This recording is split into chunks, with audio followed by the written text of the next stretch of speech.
Selamat datang kembali di channel Pintu Berkah.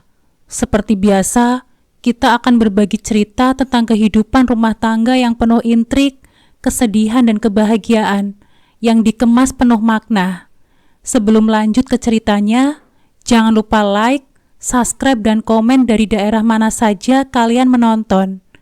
Tanpa menunggu lama lagi, mari kita saksikan ceritanya. Suamiku menjatuhkan talak tepat di atas tanah makam ibuku. Dia membuang bayi kami yang sakit demi ilusi harta sepupuku. Kini ku cabut seluruh aset rahasiaku dan kujadikan mereka gelandangan paling hina.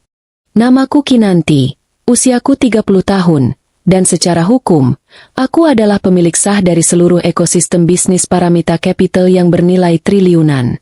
Namun, di bawah langit mendung Jakarta yang menumpahkan gerimis tipis ini, aku hanyalah seorang wanita yang hancur. Aku berdiri di depan gundukan tanah merah yang masih basah, mendekap Aksa, bayiku yang baru berusia 4 bulan, dengan tangan yang gemetar.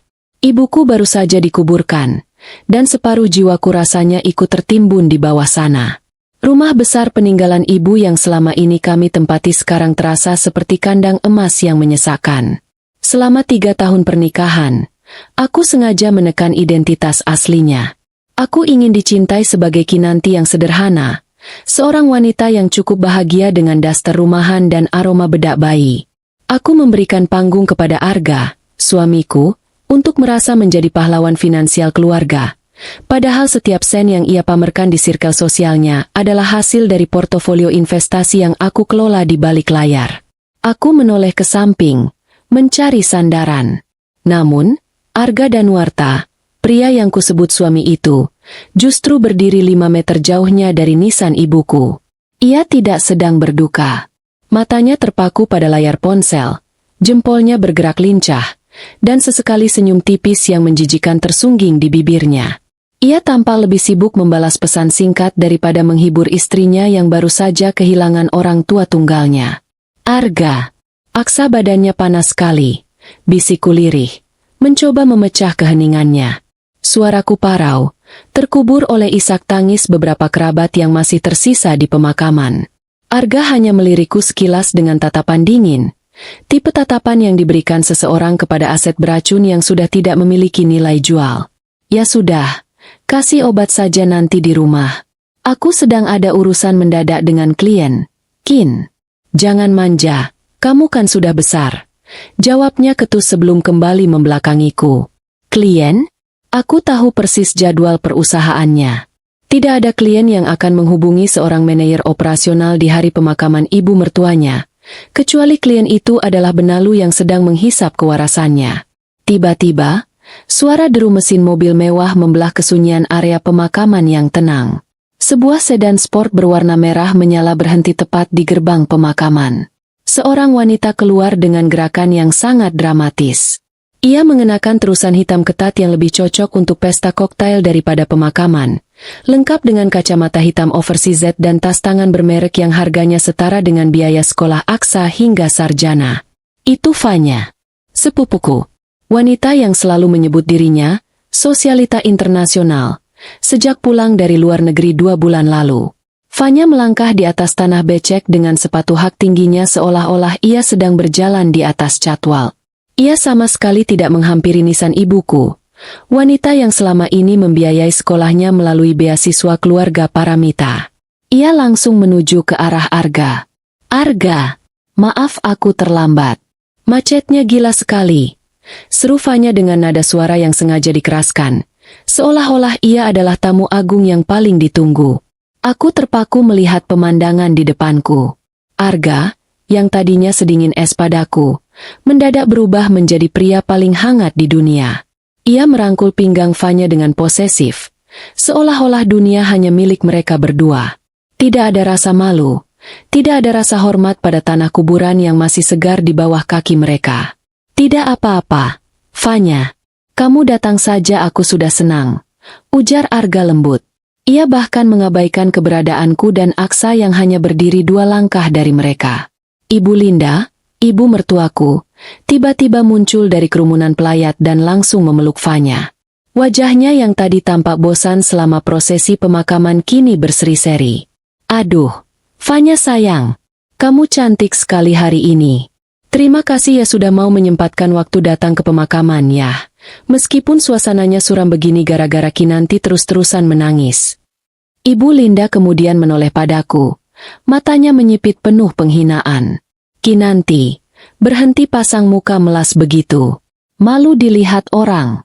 Kamu itu hanya parasit di keluarga ini. Jangan buat Arga makin tertekan dengan duka kamu yang berlebihan itu. Lihat Fanya, dia jauh lebih berkelas dan tahu cara membawa diri. Parasit? Kata-kata itu menghujam jantungku lebih dalam daripada kematian ibu. Selama ini, siapa yang membayar cicilan rumah Ibu Linda? Siapa yang mendanai gaya hidup Arga? Siapa yang memastikan piring mereka selalu penuh dengan makanan mewah? Itu aku. Semuanya berasal dari jari-jariku yang mengetik kode-kode transaksi keuangan di tengah malam saat mereka semua tertidur lelap.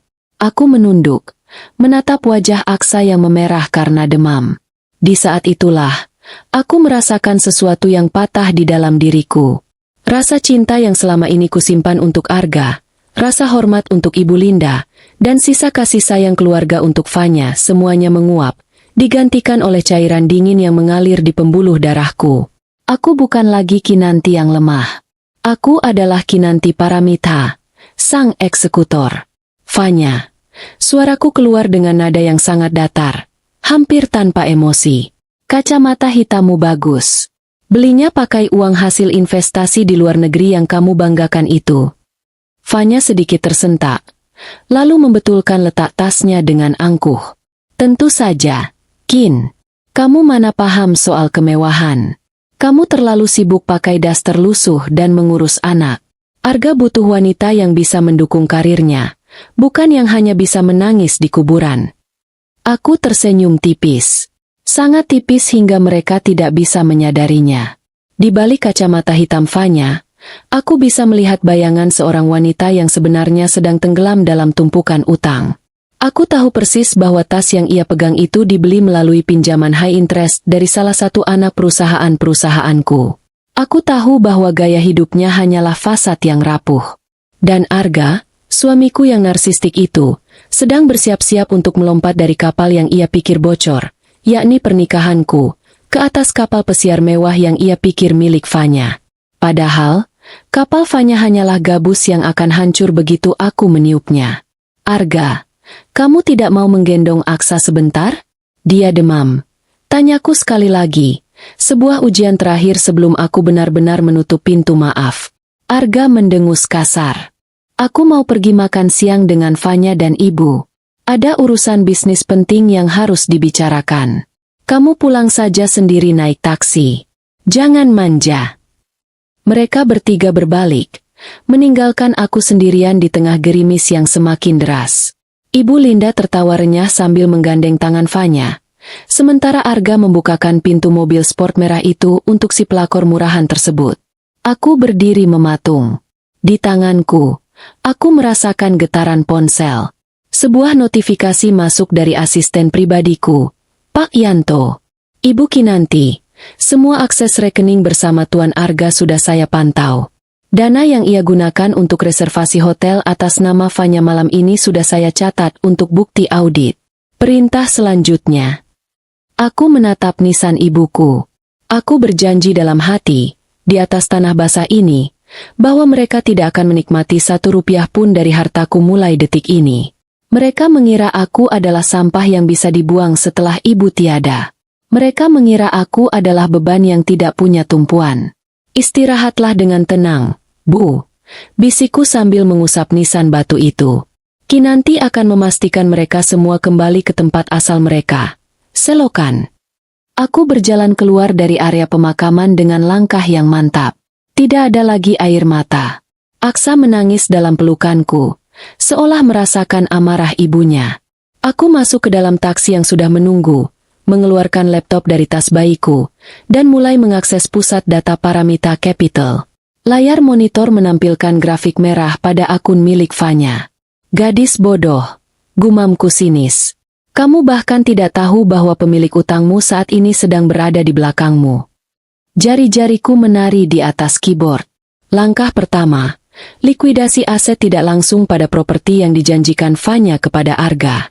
Langkah kedua, memicu margin call pada akun trading Arga yang selama ini ia kelola dengan ceroboh menggunakan modal dariku. Permainan ini baru saja dimulai, Arga. Dan aku pastikan, tawa kalian di atas duka ibuku hari ini akan menjadi melodi penyesalan yang paling menyakitkan dalam hidup kalian. Selamat datang di neraka finansial yang sudah aku desain khusus untuk kalian bertiga. Taksi yang membawaku menjauh dari pemakaman akhirnya berhenti di depan sebuah rumah berpagar hitam tinggi di kawasan elit Jakarta Selatan. Halaman depan rumahku masih dipenuhi jejeran karangan bunga duka cita. Papan-papan bunga mahal yang dikirim oleh beberapa rekan bisnis rahasiaku yang sengaja menyamarkan identitas mereka atas perintahku. Aroma melati yang layu bercampur dengan sisa gerimis menciptakan atmosfer duka yang pekat. Aku melangkah masuk perlahan, mendekap Aksa yang akhirnya tertidur setelah kuminumkan obat penurun panas. Disinilah, di bawah atap kokoh yang kubeli secara tunai menggunakan capital gain dari investasi pertamaku 5 tahun lalu, aku mengubur identitas asliku sebagai penguasa Paramita Capital. Rumah ini adalah aset pribadiku, namun demi menjaga ego suamiku, aku membiarkan sertifikatnya berada dalam pengawasan notaris anonim dan menempatkan Arga sebagai kepala rumah tangga palsu. Belum genap 1 jam aku membaringkan Aksa di boks bayinya. Suara tawa melengking memecah keheningan ruang tamu. Suara itu begitu nyaring, tak punya adab, seolah lupa bahwa rumah ini masih dalam masa berkabung. Aku melangkah keluar dari kamar dan mendapati 3 pengkhianat itu. Arga, Fanya, dan Ibu Linda sudah duduk bersantai di ruang tengah.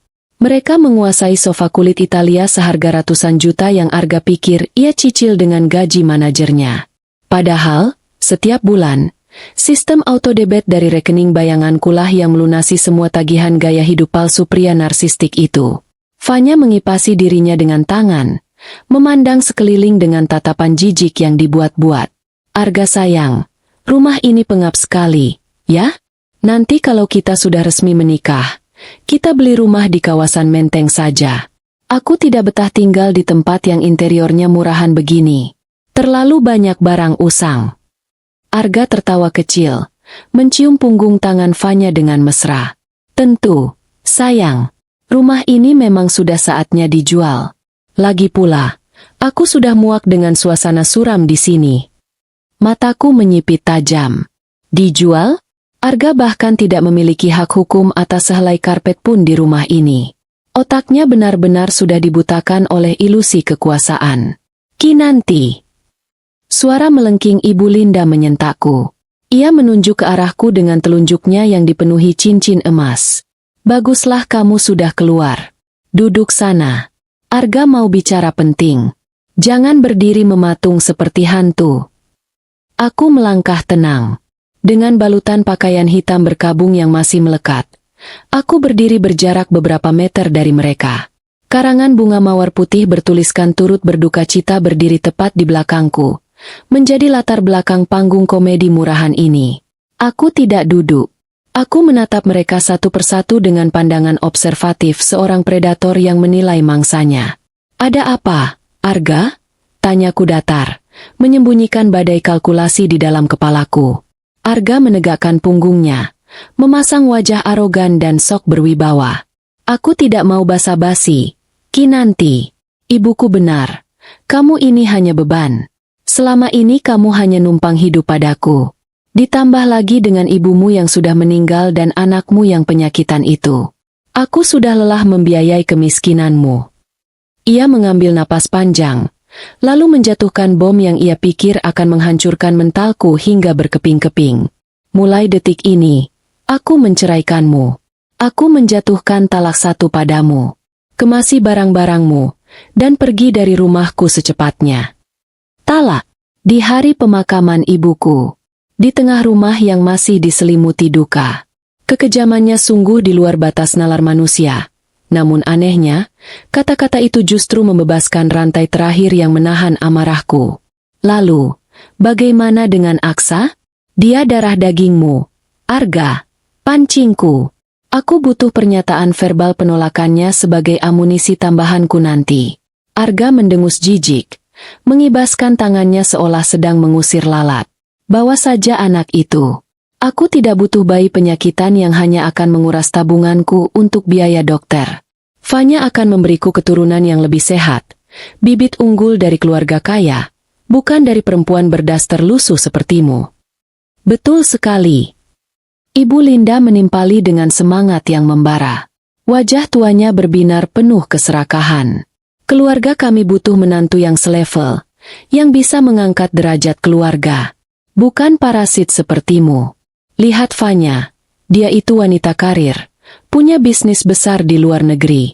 Kamu cuma bisa menyusahkan anakku. Keberadaanmu itu membuat Arga tidak bisa berkembang. Fanya menyilangkan kakinya yang jenjang, menatapku dari atas ke bawah dengan tatapan merendahkan. Ia benar-benar merasa telah dinobatkan menjadi nyonya besar hari ini. Jangan khawatir, Kin. Aku tidak sejahat itu kok. Nanti aku akan suruh asistenku mentransfer sedikit uang pesangon untukmu. Setidaknya cukup untuk kau menyewa gubuk reot di pinggiran Jakarta. Biar kau dan bayimu tidak perlu tidur di jalanan dan mencium bau selokan. Fanya, si pelakor murahan yang cicilan tas mewahnya sudah menunggak 3 bulan di perusahaanku, kini dengan sombongnya menawariku uang receh. Ironi ini sungguh luar biasa lezat. Ia tidak sadar bahwa satu jentikan jariku bisa merampas semua baju bermerek yang menempel di tubuh plastiknya itu. Aku tidak menangis. Tak ada sebulir air mata pun yang jatuh dari pelupuk mataku. Reaksiku yang kelewat tenang tampaknya membuat Arga sedikit gelisah. Rahangnya mengeras. Bingung mengapa wanita yang baru saja ia buang tidak meraung-raung memeluk kakinya. Baiklah, jawabku pelan.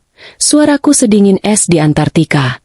Jika itu keputusan finalmu, Arga, talakmu kuterima dengan lapang dada. Hanya itu. Arga mengerutkan kening, curiga sekaligus tersinggung karena dramanya tidak mendapat reaksi yang ia inginkan. Kamu tidak akan mengemis harta gono gini, kan? Karena biar ku perjelas, Kinanti, rumah ini, mobil, dan semua isi rekening bankku adalah murni hasil kerja kerasku. Kamu tidak berhak menuntut sepeser pun dariku. Aku tersenyum tipis, sebuah senyuman asimetris yang mematikan. Tenang saja, Arga. Aku sama sekali tidak berniat mengambil apa yang bukan milikku. Tentu saja, karena semua yang kau sebutkan tadi adalah 100% milikku. Bagus kalau kamu sadar diri, kata Ibu Linda pongah sambil melipat tangan di dada. Sekarang cepat masuk ke kamarmu dan kemasi barangmu. Kami berbaik hati memberimu waktu sampai besok pagi. Besok siang, rumah ini harus sudah bersih karena akan segera direnovasi untuk menyambut kepindahan Fanya. Aku membalikan badan tanpa mengucapkan sepatah kata pun lagi, berjalan kembali menuju kamar Aksa yang pintunya tertutup rapat. Di balik ketenangan wajahku, mesin eksekusi di otakku telah menyala. Begitu aku masuk ke kamar, aku segera meraih ponselku yang dilengkapi enkripsi tingkat tinggi dan menghubungi nomor khusus. Halo, Pak Hendra, sapaku. Nadaku tak lagi menutupi aura seorang CEO yang kejam. Siap, Ibu Kinanti. Kami turut berduka cita sedalam-dalamnya. Ada instruksi yang bisa saya eksekusi malam ini. Suara bariton pengacara pribadiku terdengar sigap di seberang sana. Terima kasih, Pak Hendra. Waktu bermain sudah habis. Aktifkan hak veto saya di seluruh sistem perbankan. Bekukan semua rekening bersama dan kartu kredit tambahan atas nama Arga Danwarta dan Linda. Pastikan saldo mereka menjadi 0 malam ini juga. Dipahami, Bu. Lalu untuk Nona Fanya. Oh, untuk sepupuku yang berkelas itu, percepat penagihan semua utang perusahaan cangkangnya. Aku mau besok pagi, saat dia mencoba menggesek kartunya untuk pamer di mall atau restoran mewah, statusnya declinet secara memalukan di depan kasir. Selain itu, siapkan berkas gugatan perdata ganti rugi miliaran rupiah atas penggelapan dana manipulatif yang dilakukan Arga selama ini. Sangat jelas, Bu Kinanti. Bagaimana dengan status properti yang Anda tempati sekarang? Hubungi agensi keamanan swasta ring 1 kita. Besok jam 10 pagi Teng. Aku mau 3 pengkhianat itu diseret keluar dari propertiku tanpa boleh membawa satu pun barang berharga. Daftarkan juga nama Arga Danwarta ke blacklist BI malam ini. Aku ingin karir perbankannya hancur total sebelum matahari terbit. Dilaksanakan dengan segera, Bu. Aku mematikan sambungan telepon. Di dalam boks bayinya, Aksa tertidur lelap dengan napas yang mulai teratur. Aku membungkuk, membelai pipi lembutnya yang masih terasa sedikit hangat. Maafkan Mama, sayang, bisikku pada Aksa, mencium keningnya dengan penuh kelembutan. Mulai besok, kamu memang tidak punya ayah. Tapi sebagai gantinya, Mama berjanji akan menjadi eksekutor tanpa ampun. Mama akan memastikan orang yang membuangmu malam ini akan menjadi sampah sejarah, dan gelandangan paling hina yang pernah menginjakan kaki di kota ini. Di luar kamar, dari arah ruang tamu, sayup-sayup aku masih bisa mendengar tawa kemenangan Arga, Fanya, dan Ibu Linda. Silakan rayakan malam terakhir kalian di atas sofa mahalku. Karena besok pagi, realitas finansial akan menghantam wajah kalian lebih keras dari palu hakim manapun. Malam ini adalah batas akhir toleransiku, dan fajar esok adalah awal kehancuran kalian. Malam semakin larut. Rintik hujan di luar jendela kamar terdengar seperti ritme detak jam yang menghitung mundur sisa waktu kebodohan mereka. Di ruang tamu, suara tawa Arga, Fanya, dan Ibu Linda telah lama senyap, digantikan oleh dengkuran halus dari manusia-manusia yang merasa telah memenangkan undian kehidupan. Mereka tertidur lelap di atas properti milikku, bermimpi tentang masa depan gemilang yang dibangun di atas penderitaanku dan tanah kuburan ibuku. Aku duduk di tepi ranjang, menatap pantulan wajahku di cermin meja rias. Mata yang seharian ini sembab karena menangisi kepergian ibu, kini menatap balik dengan ketajaman pisau bedah. Kuambil selembar tisu, mengusap sisa air mata terakhir yang menggenang di sudut pelupuk mataku. Ini adalah air mata penutup. Mulai malam ini, tidak ada lagi ruang untuk kesedihan. Hatiku telah membeku, menjelma menjadi baja yang tak tertembus oleh manipulasi murahan dari pria manapun. Kuraih laptop hitam berlapis baja ringan dari laci tersembunyi di bawah boks bayi Aksa. Layar menyala, menampilkan sistem keamanan biometrik tingkat militer yang hanya merespon sidik jari dan pemindaian retinaku. Dengan satu sentuhan, dashboard utama Paramita Capital terbuka.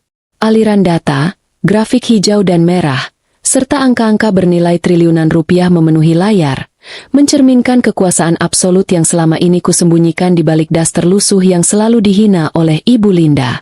Aku membuka direktori khusus yang selama ini kuawasi dari jauh, sebuah folder dengan enkripsi ganda bernama Arga Fanya. Tatapanku pertama-tama tertuju pada portofolio keuangan Arga Danwarta. Di layar, tertera jelas grafik ilusi yang selama ini membuat suamiku merasa setara dengan dewa investasi. Total saldo rekening bersama dan deposito yang ia banggakan di sirkel pertemanannya menembus angka 15 miliar rupiah. Namun, dengan satu klik pada menu source of funds atau asal-usul dana, kebenarannya terpampang telanjang di mataku. Arga sama sekali tidak pernah menyetor lebih dari 5 juta rupiah per bulan dari gajinya yang pas-pasan. Seluruh belasan miliar itu adalah hasil suntikan dana otomatis dari rekening pribadiku melalui sistem pencucian uang legal yang sengaja kudesain bertahun-tahun lalu untuk menjaga harga dirinya di depan rekan kerjanya. Arga selalu mengira dia adalah seorang pialang saham jenius dan manajer investasi yang brilian. Nyatanya, dia hanyalah seorang benalu amatir yang terus-menerus membuang uang ke instrumen saham gorengan yang tidak jelas ujung pangkalnya. Sementara akulah yang selalu menambal kerugiannya di belakang layar. Sekarang, tambalan penopang hidupnya itu telah kucabut paksa. Jari telunjukku mengetikkan beberapa baris perintah ke dalam sistem inti perbankanku. Eksekusi penarikan dana induk. Likuidasi aset sekunder. Dalam hitungan kurang dari 3 detik, angka 15 miliar rupiah di rekening Arga berubah drastis secara real time. 9 digit di belakangnya terhapus seketika, tertelan oleh algoritma yang kukendalikan. Saldo akhirnya kini menunjukkan angka 0 rupiah. Tapi tentu saja, itu belum cukup memuaskan. Hanya mengosongkan rekeningnya akan membuatnya kembali miskin, bukan menderita. Aku memanggil tim hukum intiku melalui layar obrolan terenkripsi, memerintahkan mereka untuk mempercepat proses audit forensik terhadap semua pengeluaran Arga selama 2 tahun terakhir. Setiap mutasi dana yang ia gunakan untuk membelikan Fanya perhiasan mewah, mentraktir Ibu Linda liburan ke Bali, hingga menyewa kamar hotel bintang 5 untuk berselingkuh, akan diklasifikasikan secara hukum sebagai penggelapan dana perusahaan. Begitu berkas itu masuk ke meja hijau, Arga bukan sekadar akan menjadi pengangguran kronis karena namanya secara resmi masuk ke blacklist BI. Ia akan menjadi tersangka kriminal dengan jeratan gugatan perdata masif yang akan memaksanya menjual ginjalnya sekalipun, hanya untuk membayar bunga penaltinya kepadaku. Puas dengan cetak biru kehancuran Arga, aku beralih ke subfolder sang sosialita palsu, Fanya. Melihat data keuangan sepupuku yang satu ini sungguh membuatku tersenyum sinis. Di akun media sosialnya, ia selalu memamerkan kehidupan jet set yang tak terjangkau, sarapan di Paris, berburu tas di Milan, dan menginap di Presidential Suite. Namun di layar laptopku, Fanya tak lebih dari seorang debitor gagal bayar yang sedang tenggelam dalam lautan utang mencekik. Total kewajibannya pada salah satu perusahaan fintech level high risk milik anak perusahaanku mencapai angka 8.500 juta rupiah.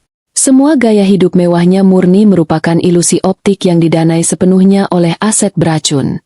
Semua tas Hermes, sepatu hak tinggi edisi terbatas, dan bahkan mobil sedan sport merah menyala yang ia kendarai dengan angkuhnya ke pemakaman ibuku tadi siang, adalah barang kreditan dengan jaminan fiktif bodong. Selama ini aku sengaja membiarkan persetujuan kreditnya lolos dari pantauan hanya karena ia keponakan ibuku dan aku tidak ingin membebani pikiran ibuku yang sedang sakit. Namun kini, sang perisai pelindungnya telah tiada di dunia ini. Dengan wajah tanpa ekspresi, aku menekan tombol, aktivasi klausul gagal bayar. Besok pagi, tepat pada jam operasional bank, seluruh aset Fanya akan disita secara paksa tanpa peringatan kedua. Semua kartu kreditnya akan lumpuh total. Ia tidak akan punya uang sepeser pun di tangannya, bahkan untuk sekadar membeli sebotol air mineral di minimarket terdekat. Statusnya sebagai pelakor murahan akan segera disempurnakan dengan status barunya di masyarakat, buronan rentenir yang hidup terlunta-lunta. Mereka berdua dengan bangga bersekutu, merasa sangat cerdas, berpikir bahwa dengan menggabungkan kekuatan, mereka bisa menyingkirkanku dan merampas kekayaanku. Sungguh sebuah ironi yang puitis. Mereka persis seperti dua orang buta yang saling menuntun dengan penuh percaya diri menuju bibir jurang yang curam.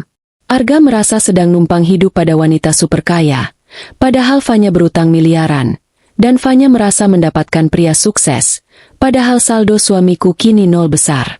Layar laptopku kembali meredup. Tapi sebelum benar-benar menutupnya, aku menyadari masih ada satu parasit lagi yang harus kurus malam ini juga, Ibu Linda. Mertuaku yang lidahnya lebih berbisa dari ular. Aku membuka tab aliran dana asuransi kesehatan premium dan limit kartu kredit sekunder yang ia pegang dengan bangga. Selama ini, wanita tua itu menghabiskan ratusan juta per bulan untuk ikut arisan berlian, melakukan perawatan di klinik bedah plastik termewah, dan berdonasi pamer di pengajian elit. Semuanya, 100%, ditarik otomatis dari sistem auto-debit rekening operasional perusahaanku. Aku langsung membatalkan hak veto penggunaannya dan memblokir akses kartunya seketika. Mari kita lihat bagaimana reaksimu besok, Ibu Linda, saat kasir klinik kecantikan menolak kartumu dan mempermalukanmu habis-habisan di depan teman-teman sosialitamu. Batinku dengan kepuasan yang teramat dingin. Ia sangat menginginkan Fanya sebagai menantunya. Aku akan mengabulkan doanya secara harfiah, membiarkan mereka hidup saling menumpang dalam kemiskinan. Aku menutup laptopku rapat-rapat. Operasi pencabutan nyawa finansial telah tereksekusi dengan sempurna di ranah digital. Aku menoleh kembali ke arah Aksa. Bayiku itu sudah bernapas dengan ritme yang tenang. Demamnya perlahan mulai turun berkat obat yang kuberikan. Aku membungkuk, membelai rambut halusnya dengan sisa kelembutan yang masih kumiliki. Tidur yang nyenyak, jagoan mama. Bisikku pelan ke telinganya. Besok pagi, rumah kita ini mungkin akan sedikit berisik. Akan ada badai yang menyapu bersih orang-orang yang mencoba merebut masa depanmu. Dan ketika kamu bangun nanti, Mama pastikan udara yang kamu hirup sudah sepenuhnya bersih. Aku berjalan ke arah jendela kamar, menyibakkan sedikit tirai bludru yang menutupi pandangan ke halaman depan. Karangan bunga duka cita masih berjejer rapi di sana di bawah sisa gerimis malam. Bunga-bunga layu itu bukan lagi lambang duka, melainkan pertanda mutlak akan kematian harga diri Arga, Fanya, dan Ibu Linda. Mereka dengan sombongnya tadi sore menawariku kehidupan di gubuk reot dan menyuruhku mencium bau selokan. Mereka pikir aku pantas menjadi sampah sejarah tak berguna yang kelak akan dibuang. Namun fajar esok, saat agensi keamananku datang dan menyeret mereka bertiga keluar dari propertiku, mereka akan menyadari siapa pemilik panggung ini sesungguhnya. Sang eksekutor telah mengetukkan palu vonisnya dalam diam, dan aku pastikan mereka semua akan segera menjadi gelandangan paling menderita di ibu kota ini. Sinar mentari pagi menerobos celah gorden beludru di ruang tengah, menyinari sisa-sisa kekacauan semalam. Rumah megah ini terasa lengang. Tidak ada suara langkah kaki Arga, tawa sumbang Fanya, maupun omelan Ibu Linda. Ketiga pengkhianat itu telah pergi sejak fajar menyingsing, meninggalkan masa berkabung ibuku demi merayakan apa yang mereka anggap sebagai fajar kemerdekaan mereka. Di atas meja marmer dapur, tergeletak secari kertas dengan tulisan tangan Arga yang tergesa-gesa. Aku dan Fanya mencari angin segar ke butik dan hotel. Rumah ini terlalu suram. Pastikan kamu dan anakmu sudah angkat kaki sebelum kami kembali. Jangan bawa barang yang bukan milikmu. Aku menatap secari kertas itu dalam balutan daster lusuh yang sengaja kukenakan pagi ini. Sebuah senyum sinis yang sangat dingin perlahan terbentuk di bibirku. Pria bodoh ini benar-benar berpikir bahwa ia memegang kendali. Ia tidak sadar bahwa satu-satunya alasan ia bisa menghirup udara mewah pagi ini adalah karena aku masih mengizinkannya bernapas. Kurai iPad dari meja kerjaku dan membuka media sosial. Benar saja, akun Instagram Fanya menyala dengan rentetan unggahan Instastory terbaru. Di layar, si pelakor murahan itu tampak memamerkan segelas sampahnya di sebuah lounge hotel bintang 5, disusul video Arga yang sedang menggesek kartu kredit platinum miliknya di sebuah butik perhiasan ternama. Keterangan videonya tertulis manja, "New chapter, new diamond with my king." Puncak kemuakan menderu di dadaku, namun aku menahannya dengan kalkulasi rasional. Biarkan mereka berpesta. Babi yang akan disembelih memang harus diberi makan sampai kenyang terlebih dahulu. Tepat pukul 8 pagi, bel pintu depan berbunyi samar. Pak Hendra, pengacara sekaligus penasihat hukum kepercayaanku, melangkah masuk membawa koper hitam berisi tumpukan dokumen legal. Jas abu-abunya tampak sangat rapi, kontras dengan situasi emosional di rumah ini. "Selamat pagi, Ibu Kinanti. Sesuai instruksi semalam, tim kita sudah bersiap. Namun, saya butuh konfirmasi akhir. Apakah tim pengamanan fisik tetap diturunkan jam 10 pagi ini untuk pengusiran paksa?" Tanya Pak Hendra dengan nada profesional seraya meletakkan kopernya di atas meja kerja rahasiaku.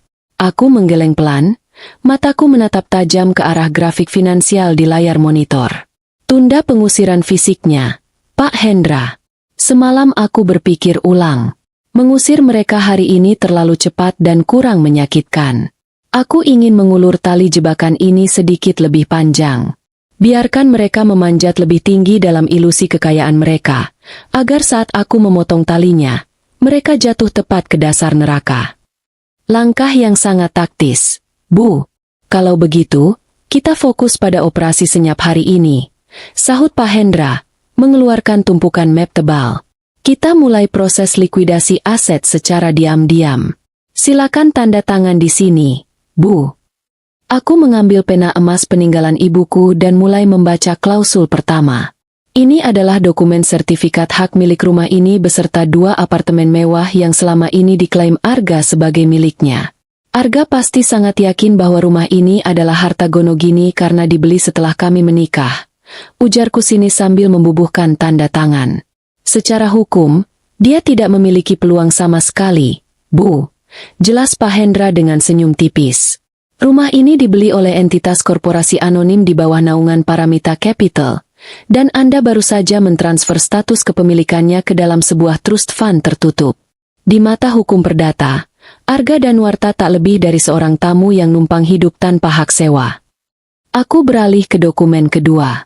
Ini adalah surat kuasa untuk membongkar dan menyita portofolio investasi palsu milik Arga. Aku menggunakan hak veto mutlakku sebagai pemegang saham mayoritas bayangan untuk memisahkan seluruh dana talangan yang selama ini menutupi kerugian saham Arga. Mulai detik ini, setiap rupiah yang Arga hilangkan di pasar saham akan dibebankan murni sebagai utang pribadinya. Sambil menandatangani dokumen tersebut, iPad-ku berdenting. Sebuah notifikasi transaksi real-time masuk. Arga baru saja menyelesaikan pembayaran kalung berlian seharga 450 juta rupiah di butik mewah tersebut. Lihat ini, Pak Hendra. Tunjukku pada layar iPad. Sang benalu sedang unjuk gigi. Semalam aku memang menyuruhmu membekukan rekeningnya. Tapi pagi ini aku membuka satu celah kecil. Aku mengaktifkan satu kartu kredit limit tinggi atas namanya sendiri, menggunakan tanda tangan digitalnya yang pernah ia berikan padaku. Kartu itu sama sekali tidak terafiliasi dengan perusahaanku. Pak Hendra melebarkan matanya, seketika memahami kejeniusan strategi manipulasi hukum ini. Artinya, setiap kali Tuan Arga menggesek kartu itu hari ini, dia tidak sedang menggunakan uang Anda. Dia sedang menciptakan utang berbunga raksasa atas namanya sendiri yang tidak akan pernah bisa ia lunasi. Tepat, jawabku dingin. Biar dia belikan perhiasan untuk selingkuhannya itu. Biarkan dia menyewa kamar hotel Presidential Suite. Semua kemewahan yang mereka nikmati hari ini adalah aset beracun yang kelak akan mencekik leher mereka sendiri. Begitu tagihan ini jatuh tempo bulan depan, Blacklist BI akan menjadi tempat peristirahatan terakhir karir perbankan Arga. Aku menyandarkan punggung ke kursi, merasakan kepuasan batin yang menenangkan. Arga tidak sadar bahwa ia sedang menggali kuburannya sendiri dengan menggunakan skop berlapis emas. Lalu, bagaimana dengan Fanya? Wanita bodoh itu mengira ia telah memenangkan trofi utama. Nyatanya, ia hanya mengambil alih seorang pria miskin yang sebentar lagi akan dikejar debt collector. Utang Fanya di perusahaanku telah mencapai titik kritis. Aku sedang menyusun draft gugatan perdata yang akan langsung diserahkan ke pengadilan niaga.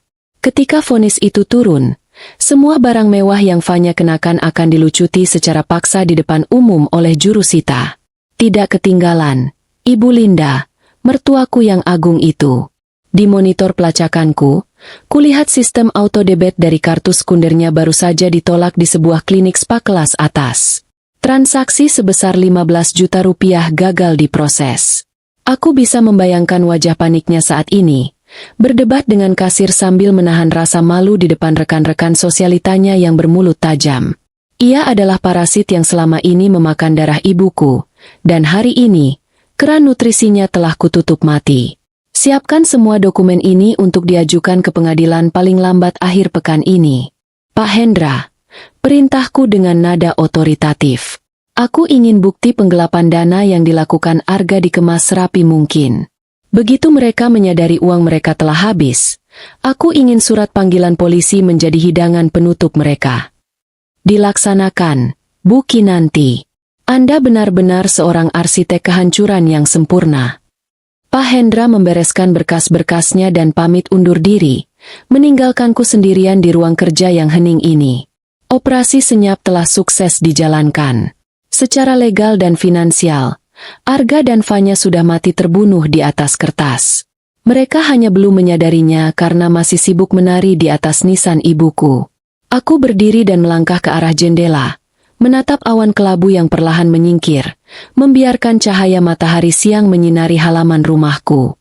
Masa berkabungku telah selesai, digantikan oleh perhitungan matematis tentang rasa sakit. Nikmatilah kebebasan sementara kalian, Arga, Fanya, Ibu Linda. Silakan tertawa sekeras yang kalian bisa hari ini. Karena sebagai sang eksekutor tunggal dalam drama ini, aku telah memastikan bahwa masa depan kalian tidak ada di hotel mewah atau rumah menteng. Kalian akan segera meringkuk di gubuk reot yang lembab, menghirup pekatnya bau selokan, dan membusuk sebagai sampah sejarah yang bahkan tak pantas diingat. Hitung mundur menuju kehancuran total kalian baru saja dimulai. Menjelang sore, langit Jakarta kembali meredup, menyembunyikan matahari di balik awan tebal. Aku duduk bersimpuh di ruang tengah, mengenakan daster lusuh berwarna pudar yang selalu menjadi bahan hinaan favorit mertuaku. Penampilan ini bukan karena aku tak punya baju lain, melainkan sebuah seragam kamuflase yang sangat sempurna. Di balik kepolosan dan kerapuhan palsu ini, aku telah mengaktifkan 6 kamera tersembunyi beresolusi 4K di seluruh sudut ruang tamu. Setiap lensa mungil itu terhubung langsung ke peladen cloud terenkripsi milik perusahaanku yang mustahil untuk diretas apalagi dihapus. Terdengar bantingan keras dari pintu utama. Ibu Linda melangkah masuk bak badai yang mengamuk. Wajah tuanya yang tebal oleh riasan tampak merah padam. Napasnya memburu, dan matanya melotot penuh amarah. Aku tahu persis apa yang memicu murkanya. Penolakan sistem autodebit di klinik spa eksklusif pagi tadi pasti telah melukai ego keroposnya di depan teman-teman arisan sosialitanya. Ia mencari tempat pelampiasan untuk menutupi rasa malunya. Dan baginya, aku adalah sasaran yang paling tak berdaya. Dasar perempuan sial, menantu tak tahu diuntung. Jerit Ibu Linda, melemparkan tas bermereknya, yang tentu saja ku beli dari capital gain investasiku tahun lalu, ke atas sofa dengan kasar. Gara-gara kamu, kartuku ditolak. Pasti kamu yang sengaja mengutak-atik tagihannya kan? Arga memberimu wewenang mengurus tagihan rumah tangga. Dan ini balasanmu? Sengaja mempermalukan mertuamu sendiri. Aku menundukkan kepala, memeluk bantal sofa erat-erat, merancang postur tubuh layaknya korban penindasan yang ketakutan. Aku tidak tahu apa-apa. Bu, uang di rekening Arga memang sudah habis. Jawabku dengan suara bergetar yang kubuat-buat sesedih mungkin. Habis matamu, bentaknya. Melangkah maju dan menunjuk tepat di depan hidungku, memamerkan cincin emas yang melingkar di jarinya. Anakku itu manajer sukses. Dia punya portofolio investasi miliaran di bank. Kamu saja yang bodoh dan sengaja menahan uang belanja. Makanya Arga mencari Fanya, wanita yang jauh lebih cerdas dan berkelas daripada parasit sepertimu yang cuma bisa numpang hidup pada keringat suamiku. Pujiannya pada sang pelakor murahan itu nyaris membuatku tertawa lepas.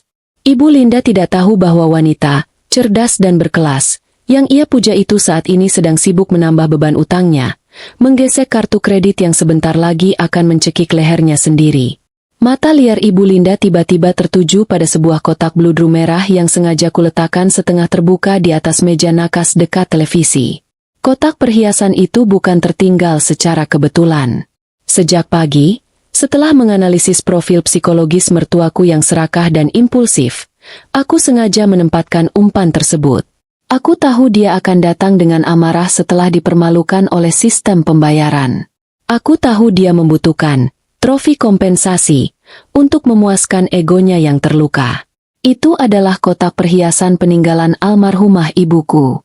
Isinya bukan perhiasan imitasi murahan. Di dalamnya terdapat sepasang anting berlian murni, kalung zamrud, dan gelang emas putih seberat 50 gram yang memiliki sertifikat hak milik mutlak atas namaku. Layaknya lalat yang mencium bau bangkai, Ibu Linda langsung menyambar kotak itu. Matanya berbinar rakus.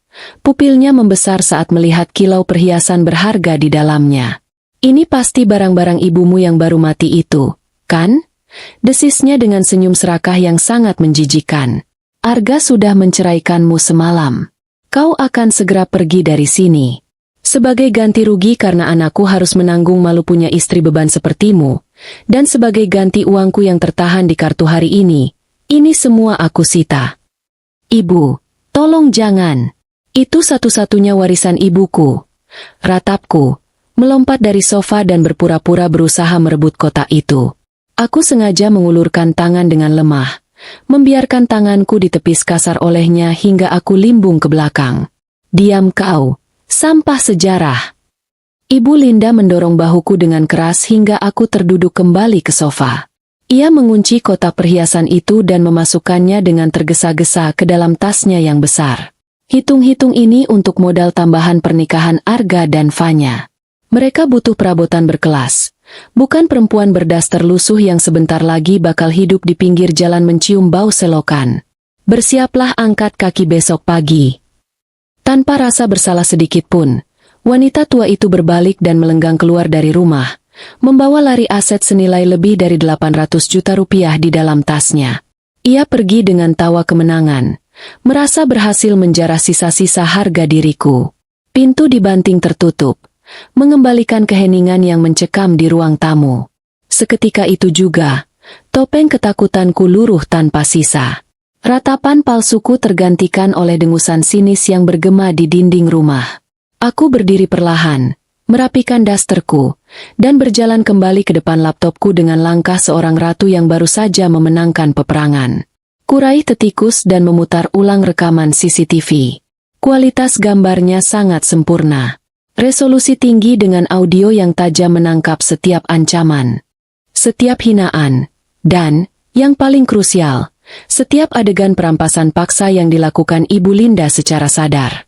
Wajah rakusnya terekam dari 3 sudut pandang yang berbeda, menyegel nasibnya sendiri. "Pak Hendra," kataku, kembali menghubungi pengacara andalanku melalui sambungan terenkripsi khusus. "Ya, Ibu Kinanti. Saya sedang memantau pergerakan kartu kredit sekunder Tuan Arga. Utang barunya hari ini sudah menyentuh angka 600 juta rupiah." "Bagus. Balasku sangat dingin. Tapi aku punya tambahan amunisi yang jauh lebih mematikan malam ini." Ibu Linda baru saja menelan umpan utamanya. Dia melakukan pencurian dengan pemberatan di dalam properti pribadiku. "Pencurian, Bu?"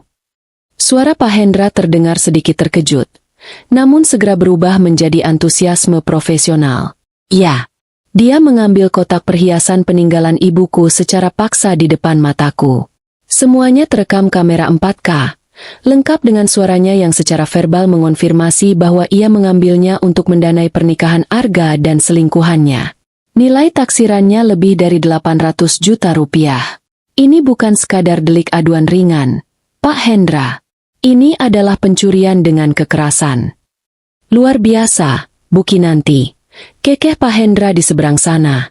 "Bukan sekadar pencurian, Pak Hendra. Saat kita menggabungkan bukti pidana ini dengan hasil audit forensik terhadap mutasi rekening Arga, kita bisa merajut kasus ini secara bersama-sama. Arga memanipulasi keuanganku, ibunya mencuri aset fisikku. Mereka berdua adalah sindikat benalu yang akan kita hancurkan dalam satu pukulan." Dengan bukti visual ini, Ibu Linda tidak bisa mengelak dari ancaman kurungan penjara pidana. "Ini akan menjadi penyempurna gugatan perdata yang sedang kita susun untuk putranya," ujar Pak Hendra mantap. Aku tersenyum asimetris. Semua jebakan finansial yang kubangun untuk Arga dan Fanya adalah penderitaan perdata yang akan membuat nama mereka hancur di blacklist BI, menjadikan mereka buronan yang tidak bisa membuka rekening bank seumur hidup.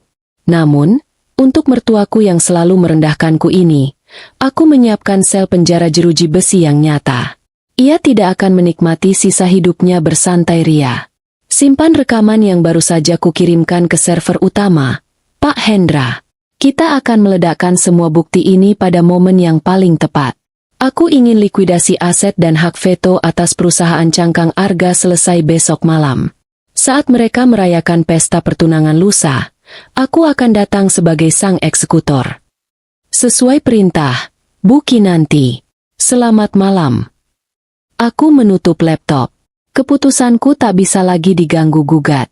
Mereka pikir mereka sedang mencabut nyawaku dan mengambil hakku.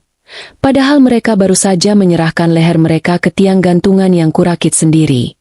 Saat nanti mereka menyadari bahwa ilusi kekayaan mereka telah berubah menjadi aset beracun, mereka akan lari mencari tempat berlindung. Namun takkan ada rumah mewah yang mau menerima mereka. Aku akan memastikan mereka diusir, dilucuti, dan berakhir meringkuk di sebuah gubuk reot di pinggiran kota yang kotor. Mereka akan menjadi gelandangan paling menyedihkan yang diburu oleh hukum pidana dan perdata sekaligus. Kehancuran ini bukan lagi sekadar pembalasan dendam. Ini adalah pembersihan mutlak.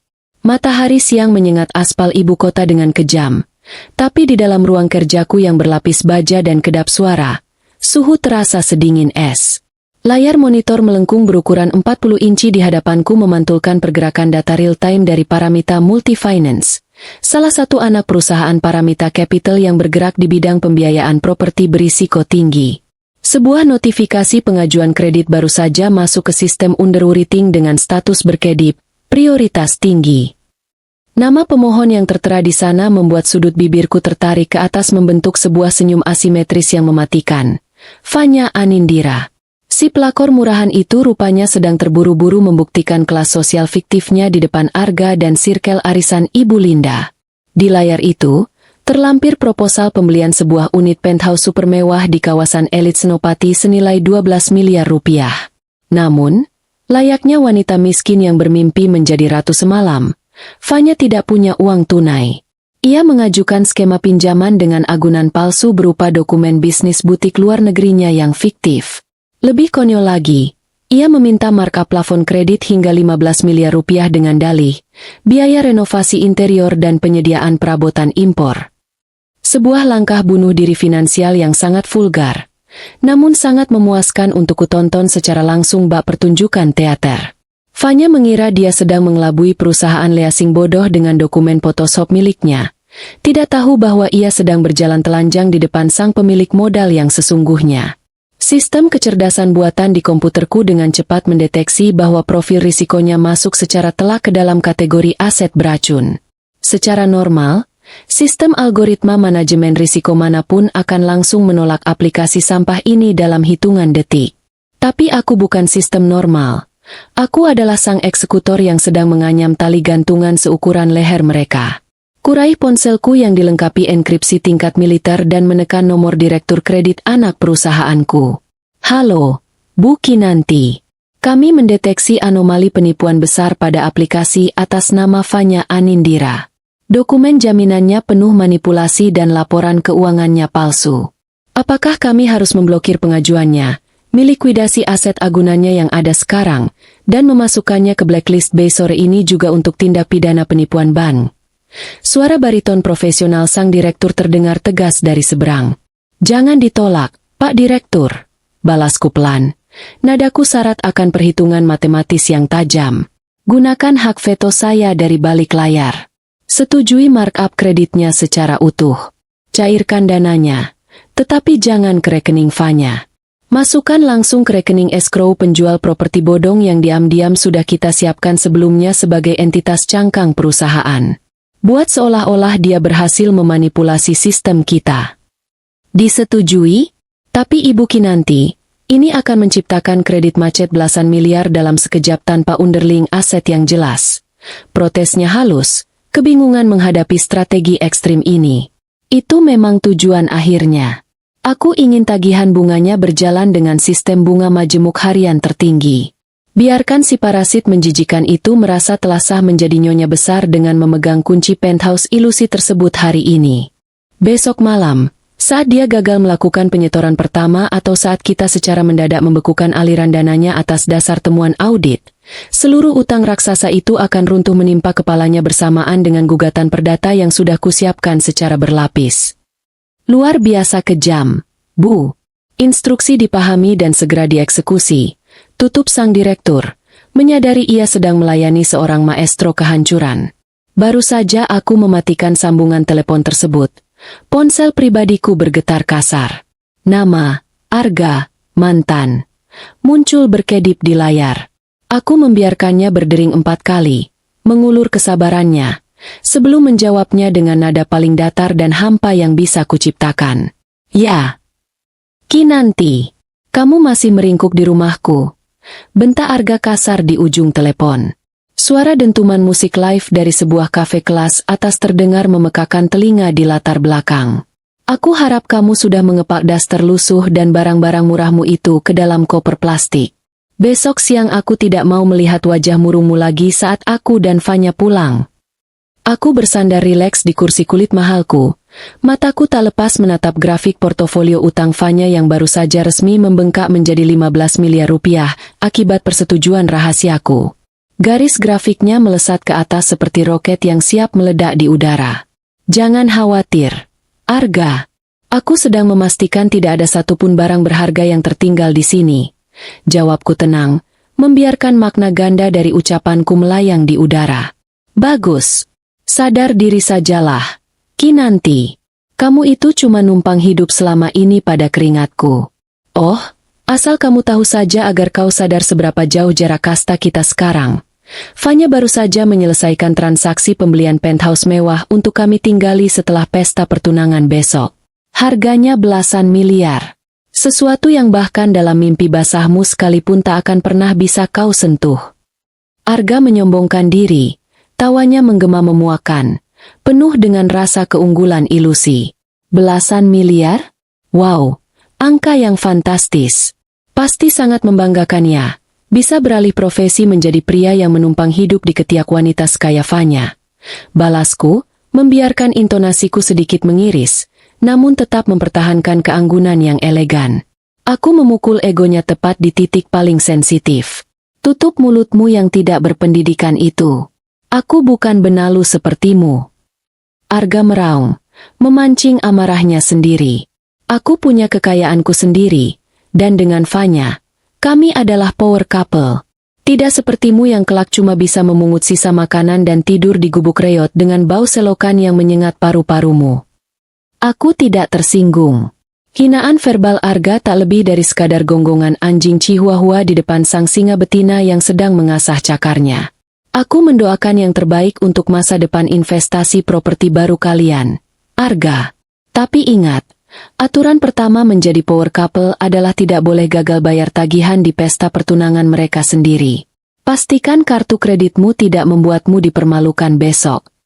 Sialan kau, dasar sampah sejarah. Sampai jumpa di pengadilan cerai. Klik.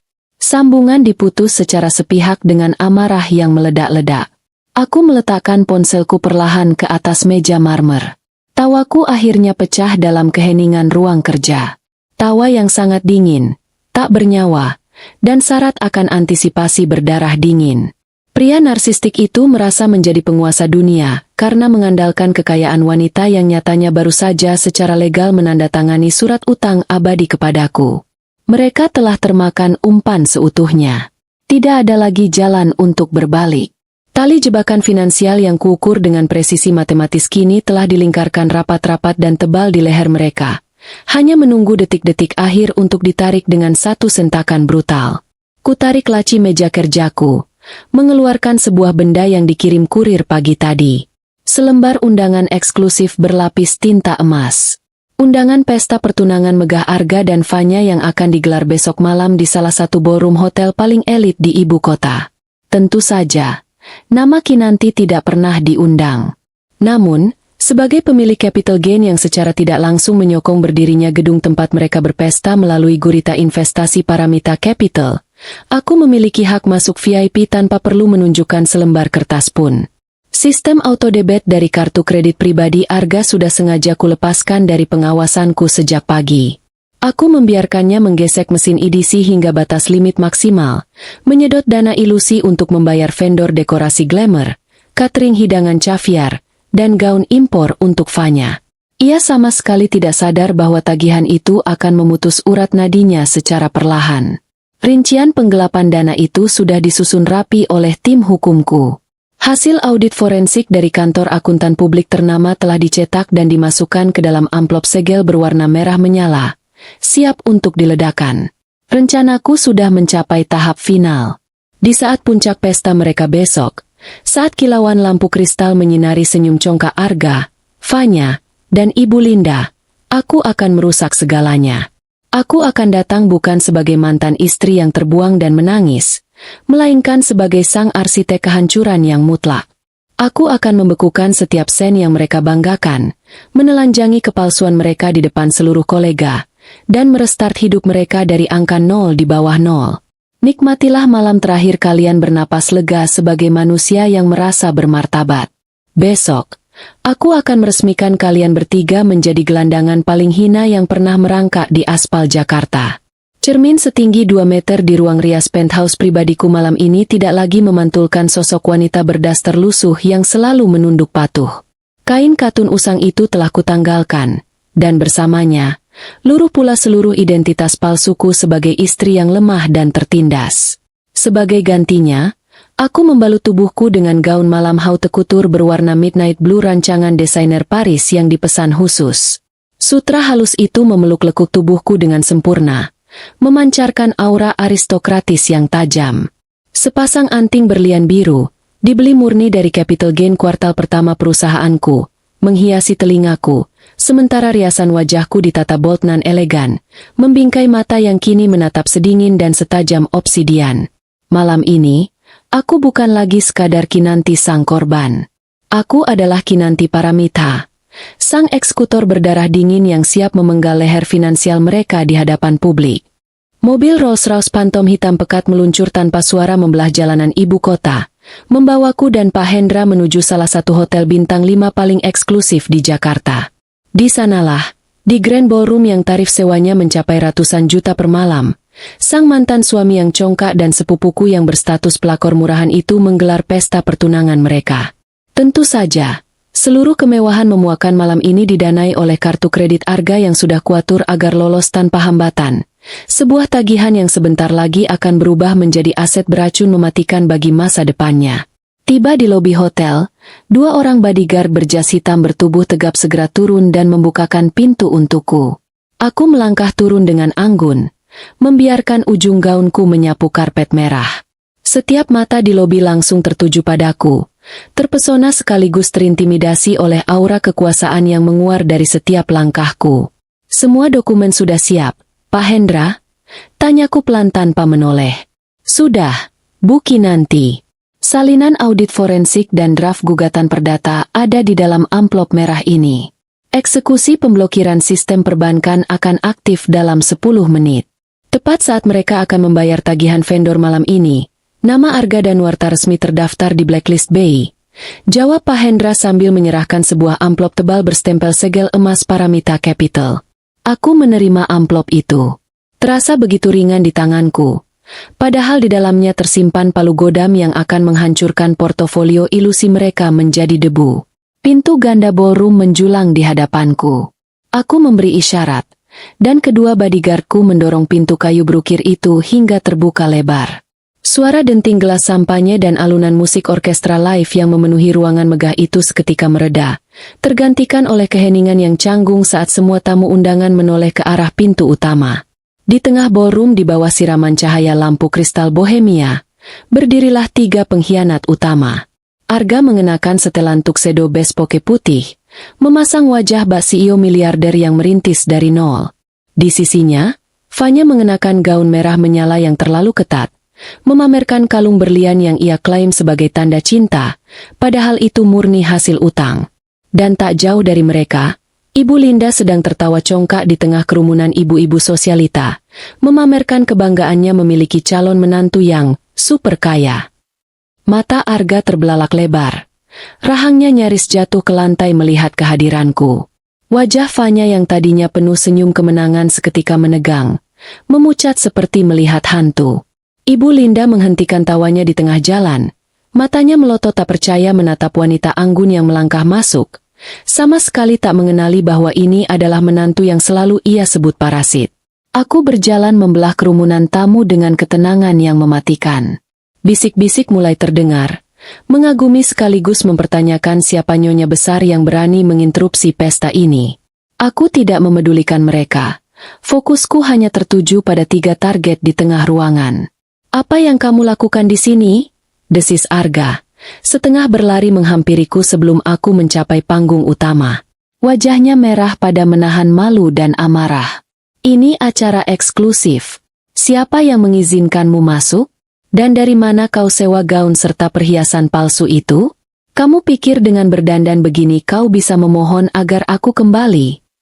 Aku menghentikan langkahku, menatap Arga dari atas ke bawah dengan tatapan merendahkan. Layaknya melihat seonggok sampah yang menghalangi jalan. "Gaun sewaan? Perhiasan palsu? Arga, mata picikmu memang tidak pernah dilatih untuk mengenali kualitas sejati. Sama seperti ketidakmampuanmu menyadari bahwa selama ini kau hanya numpang hidup pada wanita yang kau buang. Jaga mulutmu, dasar perempuan tidak tahu malu." Ibu Linda tiba-tiba menyeruak maju, menunjuk wajahku dengan jarinya yang gemetar. "Cepat panggil pihak keamanan. Usir dia. Dia ini pasti datang untuk merusak kebahagiaan anakku karena dia iri. Dia akan kembali mencium bau selokan di gubuk reot besok pagi." Aku tersenyum asimetris, sangat tipis dan teramat dingin. "Ibu Linda, sungguh berani Anda berbicara tentang mengusir.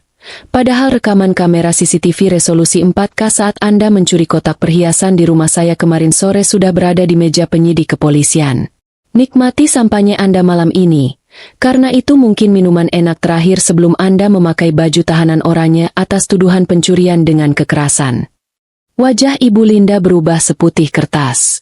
Bibirnya bergetar. Namun tak ada satupun suara yang mampu keluar dari tenggorokannya. Ia mundur selangkah, menabrak meja koktail di belakangnya.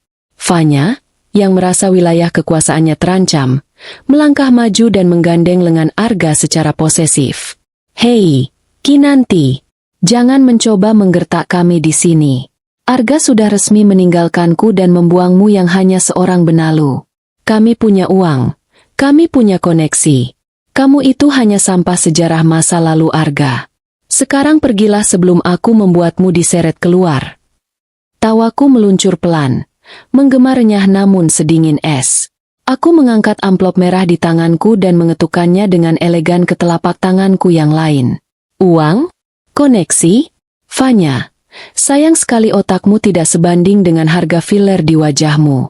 Kalian berdua bukan power couple. Kalian adalah dua orang miskin yang secara kebetulan saling menipu satu sama lain," ujarku dengan volume suara yang cukup keras untuk didengar oleh para tamu di barisan terdepan. "Jangan bicara omong kosong," bentak Arga panik. "Aku tidak pernah bicara omong kosong, Arga," balasku tajam, langsung menusuk ke intinya. "Malam ini, aku datang untuk memberikan hadiah pertunangan kalian. Di dalam amplop ini terdapat hasil audit forensik dari seluruh manipulasi keuangan yang kau lakukan, Arga. Dan tahukah kau?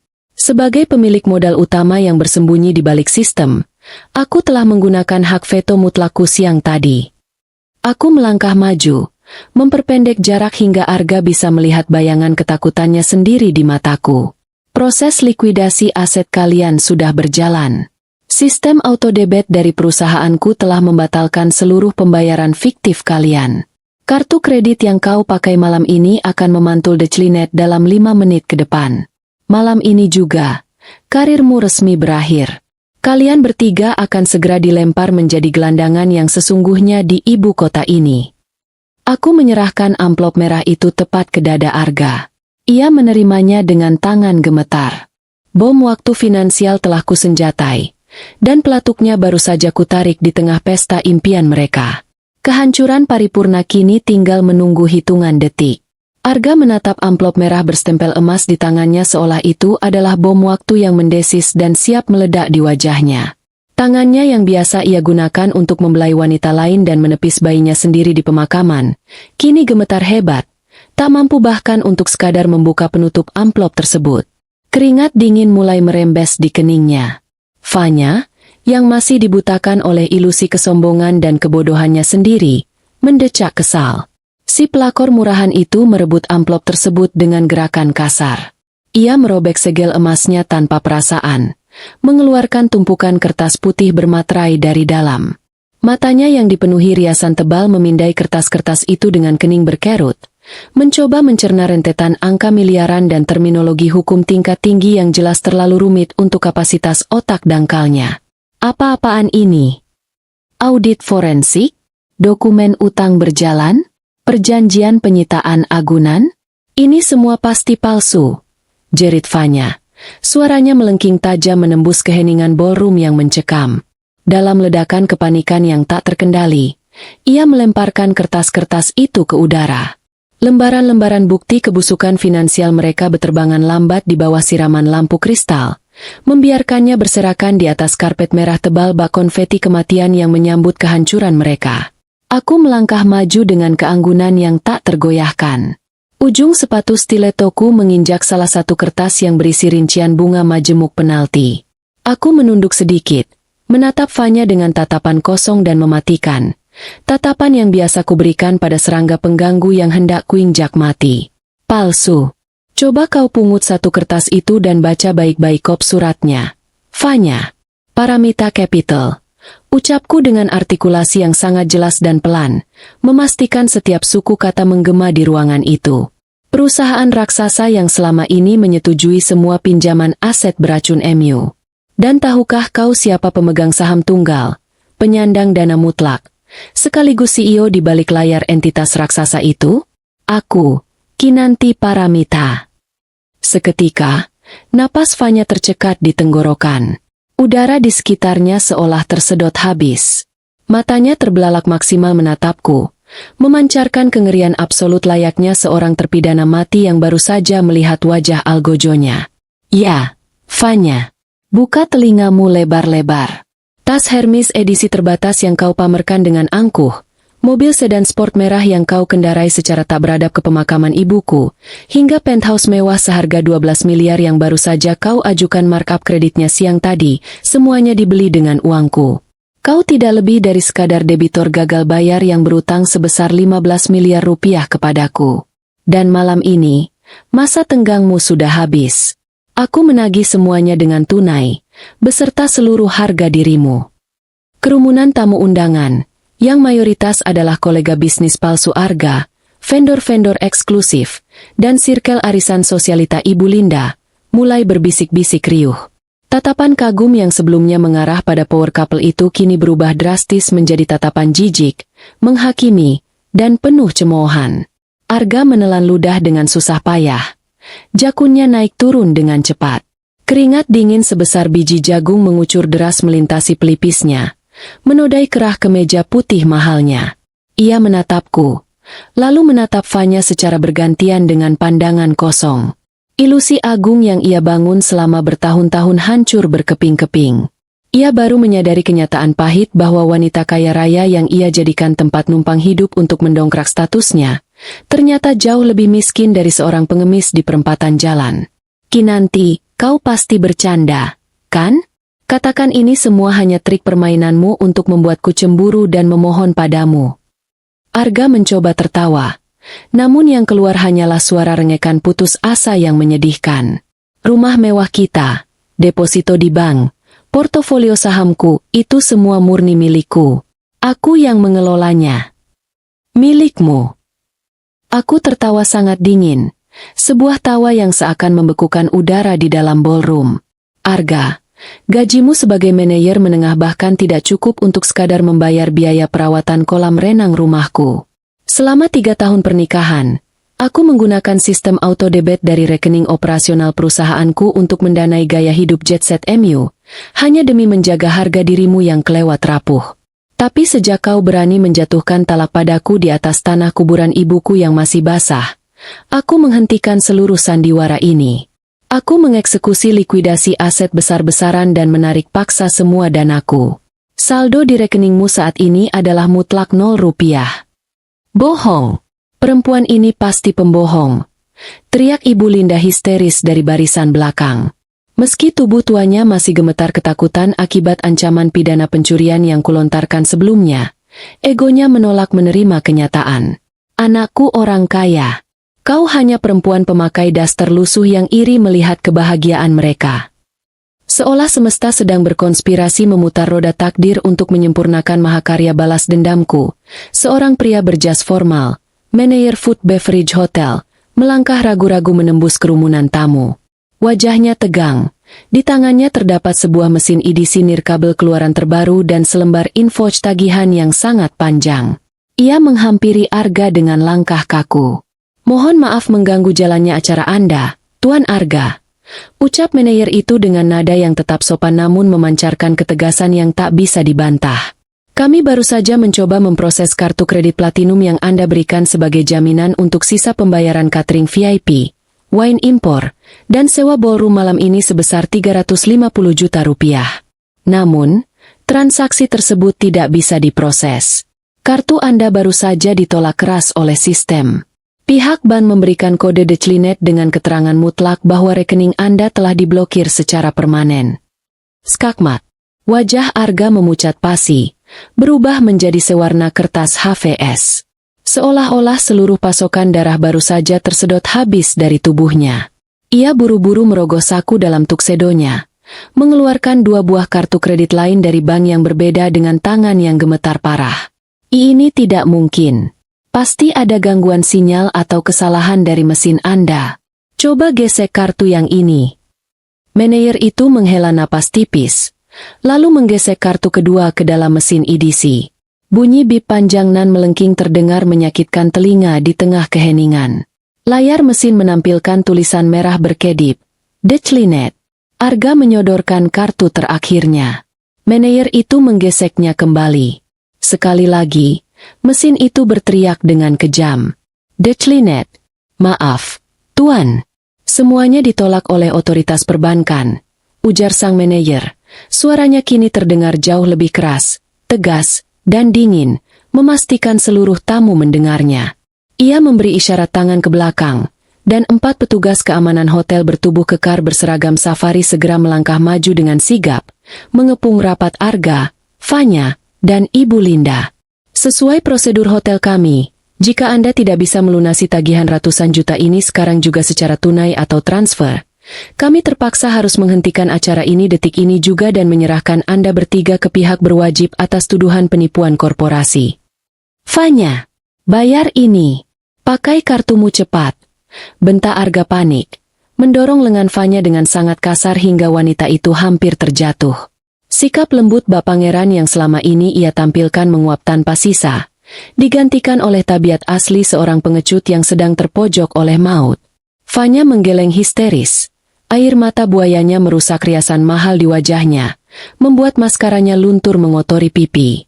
Aku tidak punya uang sepeser pun. Arga, semua limit kartuku baru saja diblokir sore tadi dan aku dikejar rentenir. Aku pikir kau pria kaya yang bisa membayari semuanya. Teriak Fanya kalap. Akhirnya dengan sukarela menelanjangi kebohongannya sendiri di depan 100 pasang mata tamu undangan. Dasar parasit tidak berguna. Kau menipu dan merayuku. Arga membalas berteriak dengan urat leher yang menonjol. Wajahnya merah padam karena murka dan rasa malu yang menenggelamkannya. Gara-gara kau aku tega menceraikan Kinanti yang mewarisi triliunan rupiah. Kau yang mendekatiku duluan. Dasar benalu miskin tak tahu diri. Jerit Fanya tak mau kalah, memukul dada Arga. Mereka mulai saling memaki dengan kata-kata kotor, saling menguliti kebohongan dan topeng masing-masing bak 2 ekor anjing liar yang kelaparan berebut tulang kosong. Kerumunan tamu yang tadinya terdiam kini mulai menertawakan mereka secara terbuka. Beberapa orang bahkan secara terang-terangan mengeluarkan ponsel pintar mereka untuk merekam drama memalukan ini, bersiap menyebarkannya ke grup gosip elit. Pemandangan ini jauh lebih indah dari simfoni kemenangan manapun yang pernah kudengar seumur hidupku. Di barisan belakang, Ibu Linda menangis meraung-raung merobek tenggorokan. Ia merosot berlutut ke lantai karpet hotel, memukuli lantai sambil meratapi nasibnya yang tiba-tiba berbalik 180 derajat ke titik terendah. Tidak ada lagi arisan sosialita. Tidak ada lagi pamer perhiasan. Ia hanyalah seorang ibu dari pria penipu pengangguran yang akan segera dikejar-kejar oleh polisi dan jurusita. Aku berdiri tegak dengan ketenangan mutlak, mengamati kehancuran mereka tanpa sedikit pun rasa iba. Sebagai sang eksekutor, tugasku di atas panggung ruangan ini telah selesai dengan sempurna. Aku menatap tajam ke arah Arga yang kini sedang diseret paksa mundur oleh pihak keamanan hotel, karena mencoba berontak dan melarikan diri dari tagihan.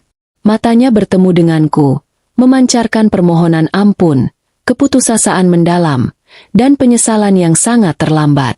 Namun hatiku telah lama mati dan terkubur bersama ibuku untuknya. Ingatlah malam ini baik-baik, Arga Danwarta. Ucapku dengan volume suara yang datar namun mampu memotong keributan, memastikan setiap suku katanya tertanam secara permanen di otaknya.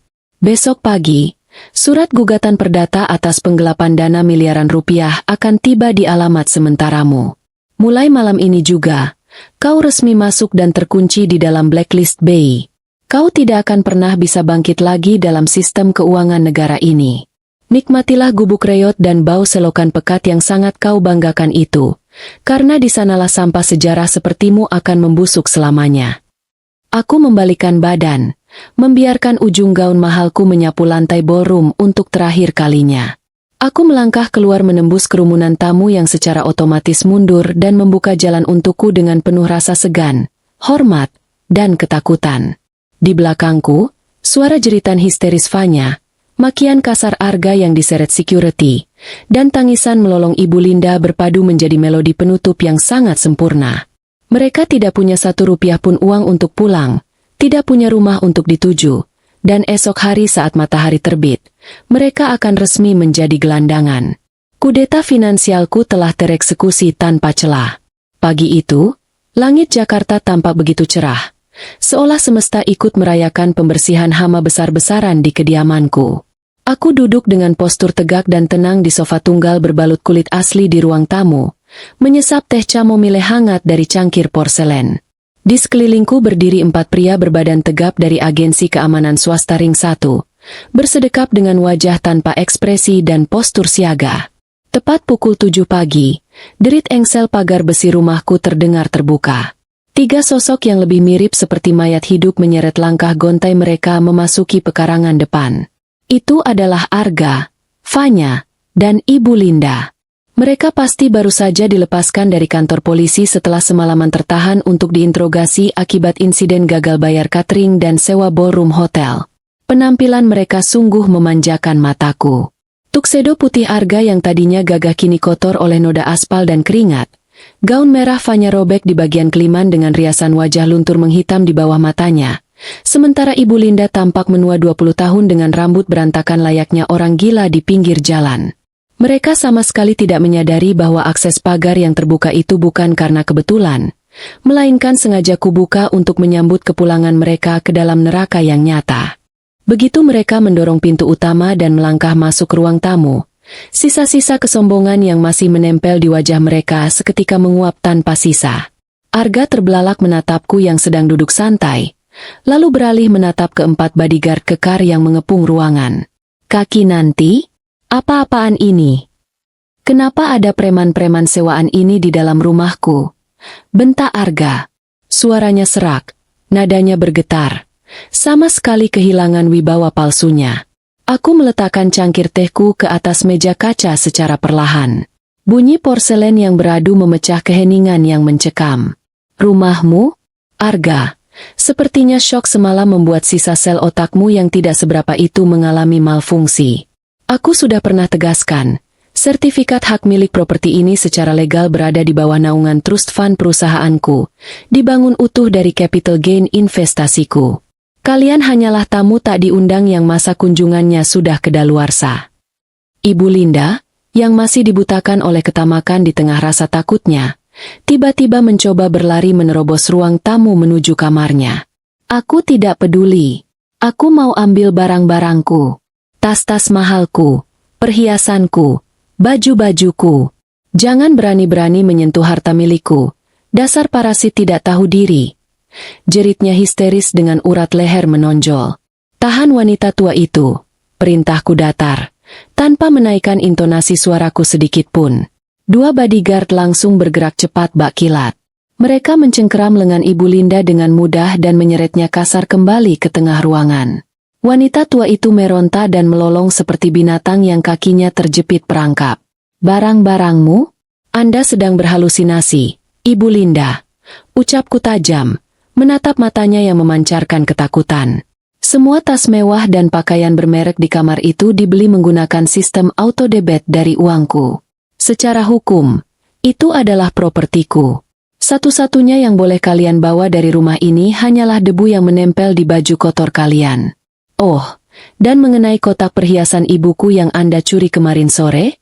Tim penyidik kepolisian sedang dalam perjalanan kemari membawa surat perintah penangkapan untuk Anda atas delik pencurian dengan kekerasan. Napas Ibu Linda tercekat. Kakinya lemas seketika dan ia jatuh terduduk di atas marmer dingin, meratapi nasibnya yang tamat. Perhatian beralih pada Fanya ketika si pelakor murahan itu tiba-tiba menjerit histeris sambil menunjuk keluar jendela besar ruang tamu. Sebuah truk towing derek berukuran besar baru saja berhenti di luar pagar. Beberapa pria berseragam penagih utang dengan cepat dan cekatan mengaitkan rantai besi ke roda sedan sport merah menyala milik Fanya yang terparkir sembarangan sejak malam sebelum pesta. Tidak, tunggu. Jangan tarik mobilku. Itu milikku. Aku yang membelinya. Fanya berlari ke arah pintu utama, namun tubuh mungilnya langsung dihalau oleh dada bidang salah satu pengawalku hingga ia terpental jatuh. Milikmu? Berhenti melawak di depanku. Fanya, itu adalah aset beracun yang kau cicil menggunakan profil portofolio palsu di perusahaanku. Jelasku sambil menyunggingkan senyum asimetris yang mematikan. Aku meraih sebuah map tebal dari atas meja kerjaku dan melemparkannya dengan kasar tepat ke lantai di depan kaki Fanya. Sesuai klausa gagal bayar yang tertera dalam kontrakmu, aku telah menggunakan hak veto untuk secara sepihak mengeksekusi likuidasi aset dan menarik jaminan fidusia itu pagi ini juga. Dan map itu? Itu adalah salinan resmi gugatan perdata atas total utang 15 miliar rupiah milikmu. Silakan nikmati bunga majemuk penaltinya yang akan terus membengkak dan mencekik lehermu seumur hidup. Fanya menutupi wajahnya dengan kedua tangan, menangis meraung-raung dalam keputusasaan yang absolut. Ilusi kekayaannya telah dilucuti secara brutal. Melihat kehancuran total di depan matanya, Arga akhirnya menyerah pada realitas. Pria arogan narsistik yang selama ini hanya bisa numpang hidup di atas keringatku itu maju selangkah, lalu secara mengejutkan menjatuhkan dirinya berlutut tepat di ujung kakiku. Kinanti, aku mohon. Aku bersujud padamu. Jangan lakukan ini. Aku salah. Aku buta. Maafkan aku. Suaranya bergetar parah, memelas layaknya pengemis paling hina. Ia mencoba menyentuh ujung sepatuku, namun bodyguardku langsung menendang bahunya hingga ia terjengkang ke belakang. Berikan aku satu kesempatan lagi. Aku janji akan membuang Fanya. Aku akan kembali padamu dan Aksa, menjadi ayah yang baik. Tolong, jangan hancurkan karirku. Jangan hancurkan masa depanku. Aku melangkah maju, memandang rendah ke arahnya sedingin es di Antartika. Tidak ada sedikit pun ruang untuk belas kasihan di hatiku. Kesempatan kedua, suaraku merendah, menekan setiap suku kata dengan kebencian murni. Kau membuang bayiku yang sedang demam di atas tanah kuburan ibuku yang masih basah. Arga, di mataku, kau bukan lagi seorang manusia. Kau hanyalah seekor benalu menjijikan yang harus dibasmi hingga ke akarnya. Aku memberi isyarat tangan. Pak Hendra, tolong bacakan status barunya. Pengacaraku, yang sejak tadi berdiri diam bak bayangan di sudut ruangan, melangkah maju. Ia membacakan isi dokumen legal di tangannya dengan lantang. Sesuai instruksi dan temuan akhir dari audit forensik Paramita Capital, nama Arga Danuarta secara resmi telah dilaporkan ke Otoritas Jasa Keuangan. Per pukul 001 dini hari tadi, nama Anda masuk dan terkunci permanen di dalam blacklist BI. Seluruh aset dan akses perbankan Anda telah dibekukan tanpa batas waktu.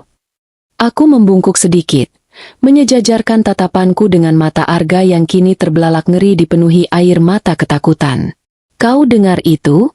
Kau bukan sekadar pengangguran sekarang, Arga. Kau adalah orang buangan finansial. Tidak akan ada satupun perusahaan di negara ini yang mau mempekerjakanmu. Tidak akan ada satu bank pun yang akan memberimu pinjaman sepeser pun. Aku menegakkan tubuhku kembali. Aura sang eksekutor memancar dengan kekuatan absolut yang menguasai seluruh ruangan. Buang mereka keluar. Perintahku tegas pada para bodyguard. Tanpa membuang waktu, keempat pria berotot itu langsung meringkus Arga, Fanya, dan Ibu Linda. Tiga sekutu pengkhianat itu diseret secara kasar melintasi lantai marmer ruang tamu yang mengilap, didorong keluar melewati pintu utama, dan dilempar tanpa ampun ke atas aspal berdebu di luar pagar rumahku. Mereka meronta, menjerit, dan memohon, namun tak ada satupun yang memedulikan. Dulu, dengan congkaknya mereka menghina daster lusuh yang sering kukenakan. Mereka mengancam dan mengutukku agar hidup menderita di dalam sebuah gubuk reot yang dipenuhi dengan bau selokan pekat. Hari ini, roda nasib telah menggilas mereka tanpa ampun. Pagar besi tinggi itu ditarik hingga tertutup rapat dan dikunci ganda dari dalam, memisahkan duniaku yang megah dari kehancuran mereka. Kini, Arga Danuarta, Fanya Anindira, dan Ibu Linda resmi berubah status menjadi gelandangan yang sesungguhnya. Mereka teronggok di pinggir jalan layaknya sampah sejarah yang telah membusuk, memulai babak baru kehidupan mereka di titik paling nadir dari palung kemiskinan dan penderitaan abadi. Arga Danuarta duduk termenung di atas kasur tipis yang kapuknya mulai mencuat keluar, mengotori lantai semen yang retak-retak. Matanya menatap kosong pada dinding tripleks berjamur yang menjadi pembatas ruangan berukuran 3 kali 3 meter tersebut. Hanya dalam waktu kurang dari sepekan, kehidupannya yang gemerlap berbalik 180 derajat menuju dasar neraka. Tidak ada lagi lantai marmer Italia, pendingin ruangan sentral, atau sarapan mewah dengan pelayan pribadi. Yang ada kini hanyalah udara pengap yang mencekik paru-paru, Hawa panas yang membakar kulit, dan bau selokan pekat yang menguar dari parit mampa tepat di depan pintu kamar kos kumuh yang lebih pantas disebut gubuk reot ini. Setiap kali hujan turun, air comberan itu meluap, membawa serta bau busuk ke bawah celah pintu mereka. Di sudut ruangan, Fanya duduk meringkuk sambil memeluk lututnya. Gemetar kedinginan meski udara di dalam kamar itu sangat menyesakan. Wanita yang dulu selalu memamerkan gaun sutra impor dan tas Hermes itu kini hanya mengenakan kaos oblong bermotif pudar dan celana pendek murahan yang ia beli di pasar loak pinggir jalan. Rambutnya yang biasa ditata rapi di salon eksklusif kini kusut masai, berminyak, dan berbau apak. Kuku-kukunya yang dulu dihiasi cat akrilik mahal kini kotor dan terkelupas. Ia tak henti-hentinya menggigit ujung jarinya. Matanya liar melirik ke arah pintu kayu tipis yang lapuk setiap kali ada suara langkah kaki lewat di luar sana. Bayangan debt collector berwajah sangar selalu menghantuinya di setiap kedipan mata. "Kau tidak berniat mencari pekerjaan hari ini?" bentak Fanya tiba-tiba. Suaranya parau dan melengking, memecah keheningan ruangan yang terasa seperti kuburan. "Kita belum makan sejak kemarin sore. Arga, beras sudah habis. Dan aku tidak punya uang sepeser pun lagi bahkan untuk sekadar membeli satu bungkus mie instan basi." Arga menoleh lambat-lambat, menatap Fanya dengan sorot mata yang dipenuhi kebencian murni dan penyesalan yang sangat terlambat. "Mencari pekerjaan kau bilang? Pakai apa? Ponselku sudah kugadaikan 2 hari lalu hanya untuk membayar uang sewa tempat sialan ini agar kita tidak tidur di trotoar." Pria yang dulu selalu berlagak layaknya CEO jenius itu mengusap wajahnya yang kini ditumbuhi cambang berantakan tak terurus. Selama beberapa hari terakhir, Arga telah mencoba melamar ke puluhan perusahaan dengan berjalan kaki di bawah terik matahari. Ia mendatangi kantor-kantor, dari melamar posisi manajer cabang, penyelia, hingga akhirnya membuang harga dirinya dan melamar sebagai staf administrasi rendahan atau sales lapangan. Namun, hasilnya selalu mutlak nihil. Surat penolakan dan pengusiran dari satpam datang lebih cepat dari yang ia bayangkan. Masalahnya bukan pada pengalaman kerjanya, melainkan pada status finansialnya yang telah dibinasakan. Nama Arga Danwarta telah terukir permanen di dalam blacklist BI. Setiap kali Departemen Sumber Daya Manusia melakukan pengecekan latar belakang, mereka langsung menemukan rekam jejak kriminal perbankan yang mengerikan dan peringatan bendera merah dari otoritas moneter. Ia adalah pesakitan korporat. Tidak ada satupun entitas bisnis yang sudi mempekerjakan seorang manipulator yang sedang menghadapi gugatan perdata bernilai miliaran. "Kau pikir aku tidak berusaha mencari celah keluar dari neraka ini?" raung Arga sambil berdiri, menendang botol plastik kosong ke arah dinding dengan frustrasi tingkat tinggi. "Setiap kali aku hampir diberikan jadwal wawancara, mereka membatalkannya secara sepihak karena namaku cacat secara hukum di sistem negara. Ini semua gara-gara kau, dasar pelakor murahan. Kalau saja kau tidak merayuku dengan ilusi harta palsumu dan gaya hidup sokayamu itu, aku masih hidup sangat nyaman di rumah mewah kinanti. Aku tidak akan bernasib menjadi gelandangan kotor seperti ini. Tutup mulutmu, dasar pria pecundang." Fanya balas menjerit tak kalah keras, melompat berdiri dan mendorong dada Arga dengan sisa tenaga yang ia miliki. "Kau sendiri yang memilih dengan sadar untuk menceraikannya di makam ibunya. Kau yang terlalu serakah dan bodoh menelan umpan itu mentah-mentah. Kau pikir kau itu pria sukses yang bisa menaklukkan dunia? Kau hanyalah benalu tidak tahu diri. Selama ini kau hanya numpang hidup pada keringat istrimu yang jenius itu. Kau tidak punya portofolio apa-apa selain kebohongan dan sikap narsistik yang menjijikan." Pertengkaran itu meledak bak bom waktu yang tak tertahankan. Arga dan Fanya, dua manusia yang sebelumnya mengikrarkan cinta sehidup semati demi ambisi merampas harta, kini saling mencabik dan menjatuhkan layaknya 2 ekor tikus got yang terperangkap dalam sangkar besi. Ilusi kekayaan mereka telah runtuh sepenuhnya, menelanjangi sifat asli mereka yang rakus, pengecut, dan teramat rapuh. Fanya menangis histeris. Tubuhnya merosot perlahan, kembali terduduk di lantai semen yang dingin dan kotor. Hidupnya benar-benar telah hancur lebur tanpa sisa. Setiap hari ia hidup dalam teror psikologis yang menyiksa batinnya. Ponselnya yang sudah layarnya retak tak henti-hentinya berdering, menerima ratusan pesan ancaman dari rentenir tak kenal ampun yang dikerahkan secara rahasia oleh entitas di bawah naungan Paramita Capital. Utang pokok beserta bunga majemuk penaltinya kini telah membengkak gila-gilaan menembus angka 16 miliar rupiah. Semua barang mewahnya, mobil sport yang ia banggakan, hingga agunan fiktifnya telah disapu bersih melalui proses likuidasi aset yang tereksekusi secara brutal. Fanya menyadari dengan kepahitan yang menyayat hati bahwa setiap kemewahan yang ia sentuh ternyata hanyalah aset beracun yang mematikan. Ia adalah seekor parasit yang telah kehilangan inangnya dan kini perlahan mati kelaparan. Sementara itu, nun jauh dari perkampungan kumuh tersebut, di lantai 40 sebuah gedung pencakar langit berdesain futuristik di kawasan elit Sudirman, Kinanti Paramita berdiri anggun menatap cakrawala ibu kota dari balik dinding kaca penthouse pribadinya. Di sini, udaranya sangat sejuk, disaring oleh sistem purifikasi udara tercanggih, benar-benar kontras dengan penderitaan dan kepengapan yang dialami mantan suaminya di bawah sana. Berbeda dengan hari-hari kelam saat ia masih sengaja mengenakan daster lusuh demi menekan ego Arga, Kinanti kini mengenakan setelan blazer haute couture berwarna putih gading. Penampilannya merepresentasikan kekuatan sejati, keanggunan aristokratis, dan dominasi finansial yang absolut. Ia memegang segelas anggur merah vintage seharga belasan juta rupiah. Menyesapnya perlahan seraya mendengarkan laporan dari Pak Hendra yang duduk rapi di sofa kulit ruang kerjanya.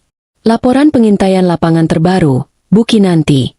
Ucap Pak Hendra santai namun sangat profesional sambil membaca rentetan data dari tablet di tangannya. Target Arga dan Fanya saat ini terkurung di sebuah kos-kosan kelas bawah di daerah rawan banjir Jakarta Timur. Mereka tidak memiliki pasokan makanan, dan berdasarkan pantauan audio dari lingkungan sekitar, mereka bertengkar hebat dan saling mengutuk setiap hari.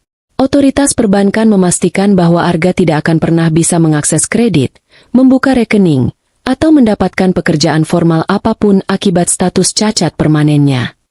Kinanti tersenyum tipis. Tidak ada secercah pun rasa iba di matanya yang menatap kilau lampu kota di bawah sana. Sebagai sang eksekutor, ia hanya melihat Arga dan Fanya sebagai dua variabel matematis yang nilainya telah sukses dinetralkan secara permanen menjadi nol besar. Lalu, bagaimana dengan progres hukum yang mengekang mereka? Tanya Kinanti dengan nada suara datar namun penuh otoritas tak terbantahkan. Sidang pertama untuk penuntutan pelunasan paksa atas nama Fanya Anindira akan digelar awal minggu depan. Mengingat dia sama sekali tidak memiliki aset likuid apapun yang tersisa untuk disita, pengadilan sudah pasti akan menetapkan status pilot paksa. Untuk Ibu Linda, berkas kasus kejahatan yang dilakukannya sudah dilimpahkan secara resmi ke kejaksaan.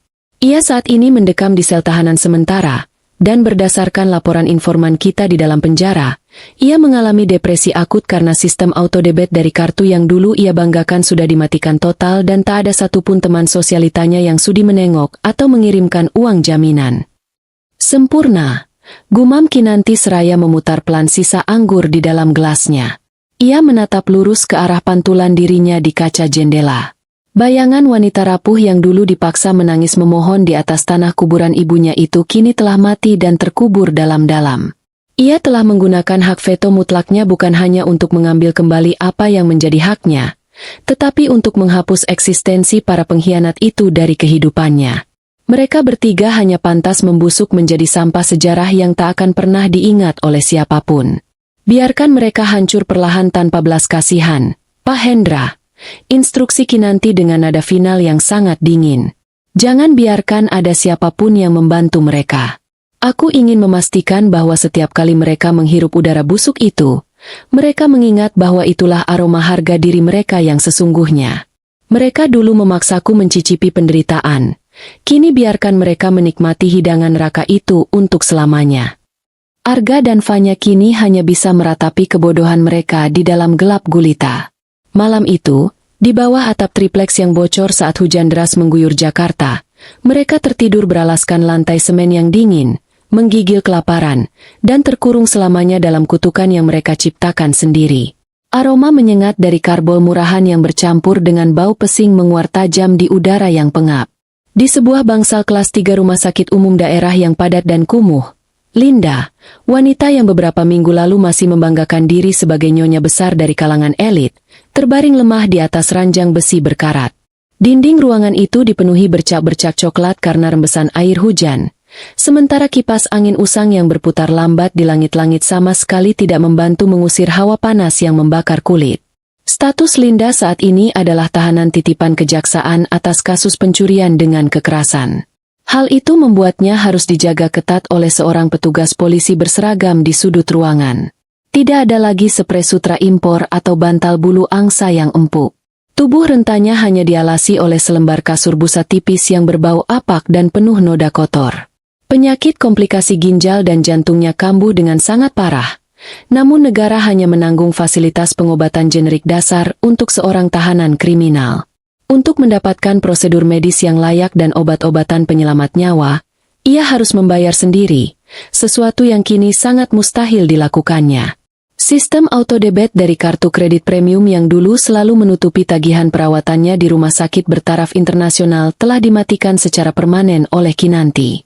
Selama ini, Linda merasa menjadi bagian dari kaum aristokrat. Padahal ia hanya menari congkak di atas panggung ilusi yang didanai sepenuhnya oleh menantunya. Kini, ketika aliran nutrisi dari sang inang utama terputus secara sepihak, ia hanyalah seorang nenek pesakitan yang tak berharga. Dengan sisa tenaga dan tangan yang bergetar hebat akibat demam tinggi, Linda meminjam ponsel butut milik seorang perawat magang yang merasa iba melihat kondisinya. Ia menekan nomor kontak Nyonya Ratna, ketua arisan berlian yang dulu selalu menyanjungnya setinggi langit saat Linda masih rutin mentraktir mereka di restoran mewah. "Halo, Ratna? Ini aku, Linda." Suaranya parau dan bergetar, nyaris seperti rintihan anjing yang memelas. "Aku sedang sakit parah di RSUD kelas 3. Tolong aku, Ratna. Pinjamkan aku uang 10 juta saja untuk menebus resep obat ginjal. Arga sedang kesulitan uang tunai. Nanti pasti diganti 100%. Terdengar tawa renyah namun sangat merendahkan dari ujung telepon. "Oh, Linda sang mertua kaya raya? Maaf ya, Lin. Beritamu dan anak lelakimu yang penipu itu sudah menyebar luas di seluruh grup obrolan sosialita kami. Kalian ini kan cuma parasit yang tidak tahu malu. Uang yang sering kau pakai traktir kami itu ternyata hasil mencuri dari menantumu sendiri, kan? Menjijikan sekali. Jangan pernah berani hubungi aku atau teman-teman lain lagi. Kau membuat sirkel arisan kami kotor dengan status kriminalmu." Klik. Sambungan diputuskan secara sepihak.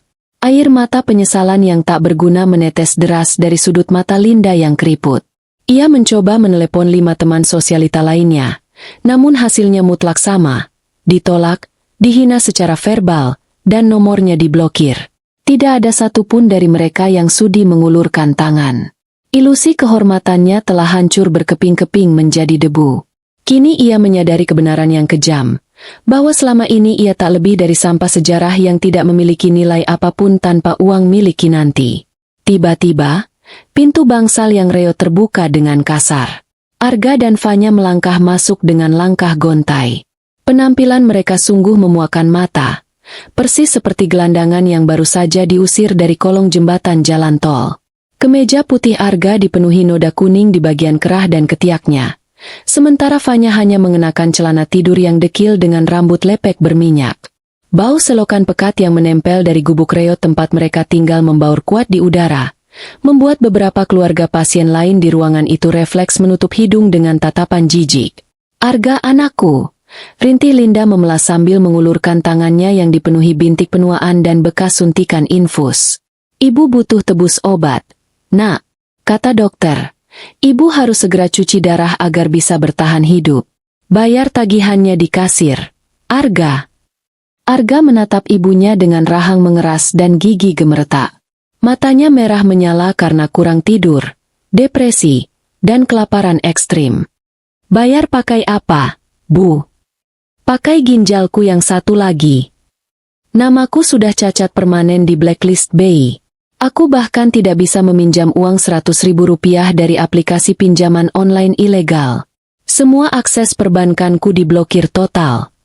Pria yang dulunya narsistik dan merasa jenius itu beralih menatap Fanya, mencengkeram lengan wanita itu dengan sangat kasar. "Kau jual tas-tas palsumu itu atau jual dirimu sekalian di pinggir jalan. Ibuku butuh biaya. Bukankah kau dulu dengan sombongnya berjanji akan memberikan kehidupan super mewah untuk ibuku setelah kau merebutku? Fanya menepis tangan Arga dengan kekuatan penuh. Tatapannya memancarkan kebencian murni dan rasa muak. Wajah cantiknya yang dulu dihiasi riasan tebal puluhan juta kini terlihat tirus, kusam, dan layu akibat kelaparan. Jual diriku. Dasar pria sinting. Ini semua murni salahmu. Dasar pria benalu tak berguna. Jerit Fanya melengking. Kalau kau tidak bodoh dan nekat menceraikan istrimu yang ternyata triliuner itu, aku tidak akan terjerat utang sialan ini. Setiap detik aku diteror dan dikejar debt collector berbadan tegap yang membawa draft gugatan perdata. Aku ini korban dari profil portofolio bodongmu. Kau menipuku. Korban. Kau itu cuma pelakor murahan haus harta yang merayuku dengan sengaja karena mengira aku konglomerat. Balas Arga berteriak kalap. Ia tidak memedulikan tatapan perawat dan teguran dari petugas polisi yang berjaga. Kau mengira dirimu cerdas. Padahal kau hanyalah wanita miskin tak berotak yang nekat mencicil kemewahan menggunakan aset beracun. Kau yang menghancurkan karir dan hidupku. Kau yang menghancurkan dirimu sendiri karena otakmu dangkal dan seumur hidup cuma bisa numpang hidup pada wanita. Fanya meludah penuh hinaan tepat di ujung sepatu kotor Arga. Aku sangat menyesal pernah mengenalmu dan mengorbankan masa mudaku. Urus saja ibumu yang sekarat ini sendiri. Jangan pernah cari aku lagi. Fanya berbalik dengan kasar, berlari menyusuri lorong rumah sakit yang suram, mengabaikan tatapan jijik dari para pengunjung lain. Ia tidak tahu harus berlindung kemana. Malam sebelumnya, ia mencoba menggadaikan sisa perhiasan yang ia kira berlian asli, namun petugas pegadaian menertawakannya dan melempar perhiasan itu ke jalan karena ternyata hanyalah kaca murahan. Realitas itu memukulnya dengan keras, menyadarkannya bahwa ia benar-benar miskin, terlilit utang miliaran, dan sendirian di dunia ini tanpa sepeser pun uang. Arga hanya bisa mengerang frustrasi, memukul dinding semen rumah sakit hingga buku-buku jarinya berdarah segar. Di atas ranjang karatan, Ibu Linda mengalami kejang ringan, mesin monitor jantungnya berbunyi bising memberi peringatan bahaya. Namun Arga tidak memiliki keberanian maupun Rp1 pun uang untuk memanggil dokter spesialis.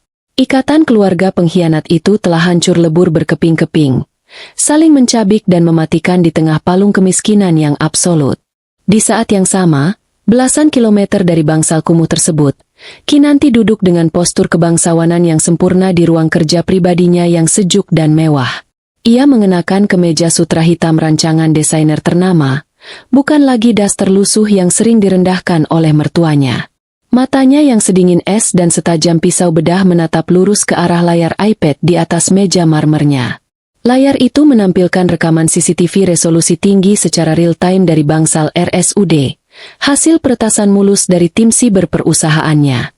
Di samping cangkir tehnya, sebuah map tebal berisi hasil audit forensik final dari firma akuntan publik bertaraf internasional tergeletak rapi.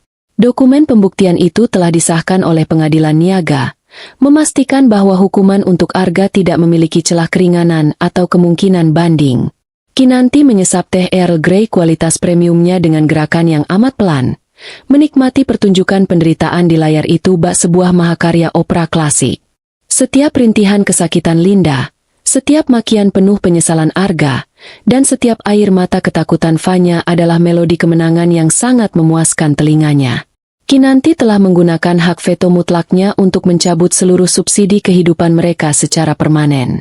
Ia telah melakukan likuidasi aset dengan tingkat kekejaman maksimal dan presisi yang mematikan. Sebagai sang eksekutor tunggal, Kinanti tidak merasakan sedikit pun belas kasihan. Hatinya telah mati bagi mereka, mengeras menjadi berlian yang tak akan pernah tergores oleh air mata buaya musuhnya. Arga dan Fanya kini tercekik dalam pusaran utang maut berbunga harian yang dibeli dengan capital gain perusahaannya, sementara Linda akan membusuk di bawah ancaman bui dan penyakit. Mereka dulu merasa berhak untuk menginjak harga dirinya di atas tanah kuburan ibunya yang masih basah. Kini, Kinanti memastikan bahwa realitas kehidupan mereka telah tamat. Rencana pembersihan hamanya telah selesai dengan kesempurnaan yang absolut. Setahun telah berlalu sejak badai pembalasan finansial itu menyapu bersih hama dari kehidupan Kinanti Paramita. Di lantai 50 sebuah gedung pencakar langit beraksen kaca hitam legam di jantung distrik bisnis Sudirman, Kinanti berdiri tegak menghadap jendela panorama. Pagi ini, ia mengenakan setelan blazer sutra berwarna emerald green yang dipesan khusus dari Milan, memancarkan aura seorang aristokrat sejati yang tak lagi bisa disentuh oleh tipu daya manusia rendahan. Tidak ada lagi jejak wanita berdaster lusuh yang menunduk patuh dan menyembunyikan kekuasaannya. Ia kini adalah ratu yang bertahta mutlak atas takdirnya sendiri. Di bawah kepemimpinannya yang bertangan dingin dan kalkulatif, Paramita Capital telah berekspansi menjadi gurita bisnis raksasa yang menelan para pesaingnya. Nilai portofolio investasinya melonjak tajam, menghasilkan capital gain triliunan rupiah yang mengukuhkan namanya sebagai salah satu wanita paling berpengaruh di Asia Tenggara. Ia tak perlu lagi menyembunyikan identitasnya, tak perlu lagi mengalah demi menjaga ego rapuh seorang pria narsistik. Di ruangan mewah itu, Aksa, putranya yang kini telah tumbuh menjadi balita cerdas dan sangat sehat, sedang bermain riang bersama pengasuh bersertifikat internasional. Aksa adalah pewaris tunggal dari seluruh kekaisaran finansial ini.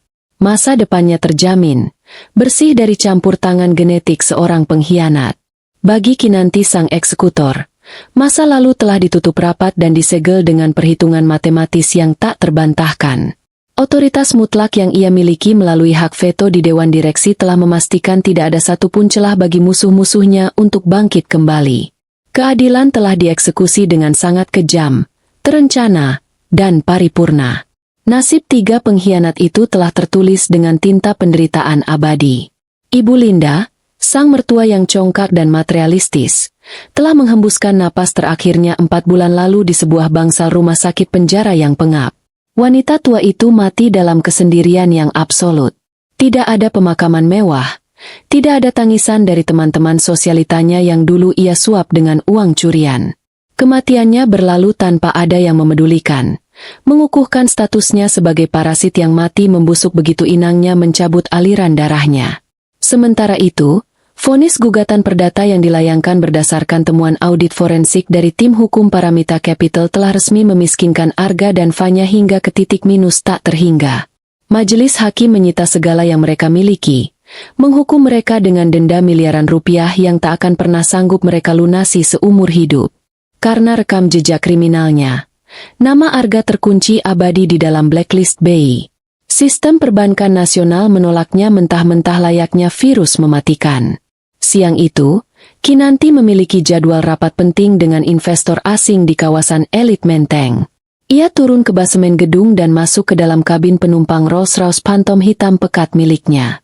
Sopir pribadinya perlahan melajukan mobil mewah berpelindung anti peluru itu membelah kemacetan Jakarta yang terik.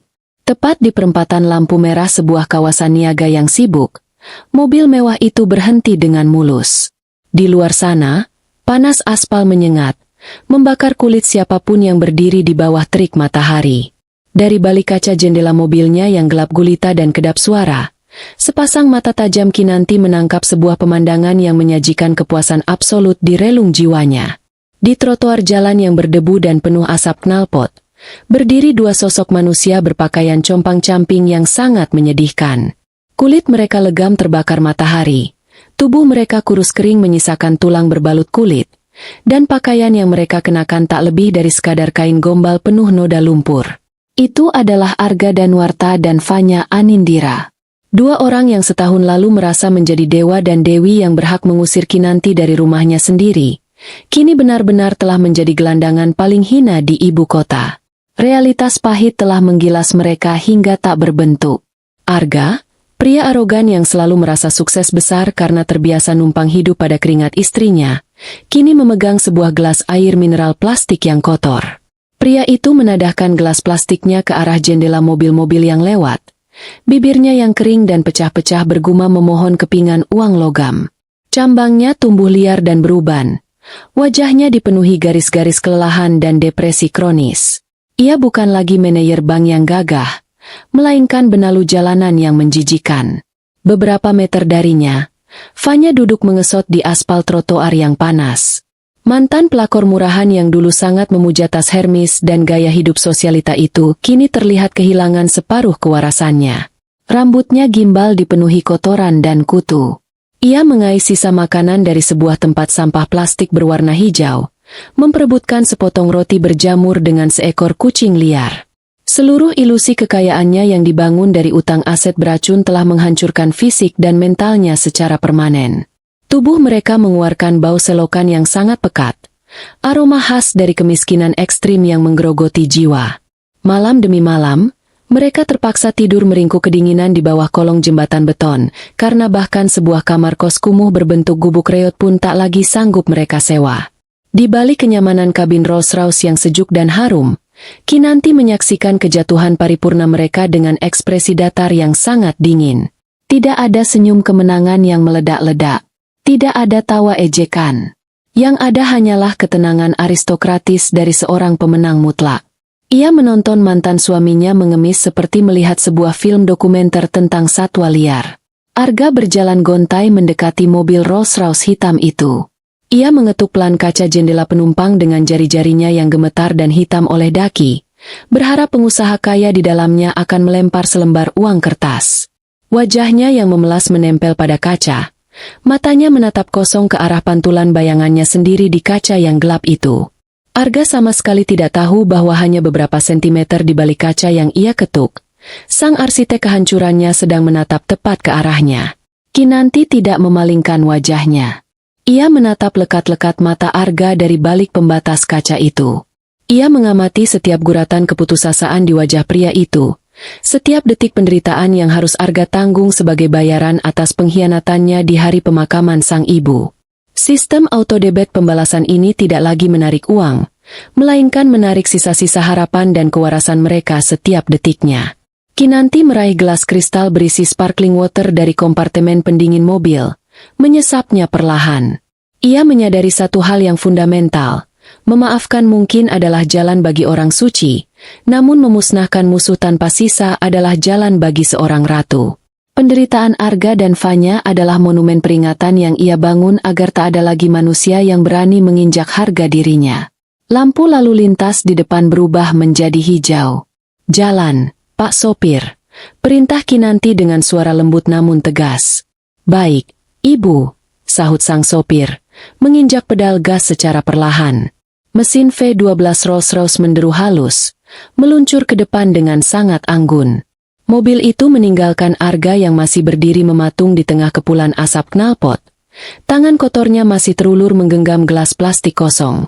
Pria penipu itu, bersama wanita simpanannya yang kini gila di trotoar, tertinggal jauh di belakang, tenggelam dalam lautan debu dan penderitaan kota metropolis yang tak kenal ampun. Kinanti mengalihkan pandangannya ke depan, menatap jalanan yang terbuka lebar. Ia telah menyelesaikan proses likuidasi aset terbesar dalam hidupnya, membuang orang-orang beracun menjadi tumpukan sampah sejarah yang tak berguna. Langit Jakarta tampak cerah, dan bagi sang ratu yang tak tersentuh ini, masa depan membentang cemerlang bak berlian tanpa cacat. Kisah pengkhianatan ini telah ditutup dengan sangat sempurna. Sang eksekutor telah memenangkan peperangannya, dan ia tidak akan pernah menoleh ke belakang lagi. Penderitaan musuhnya adalah abadi, dan kejayaannya adalah harga mati. Tamat.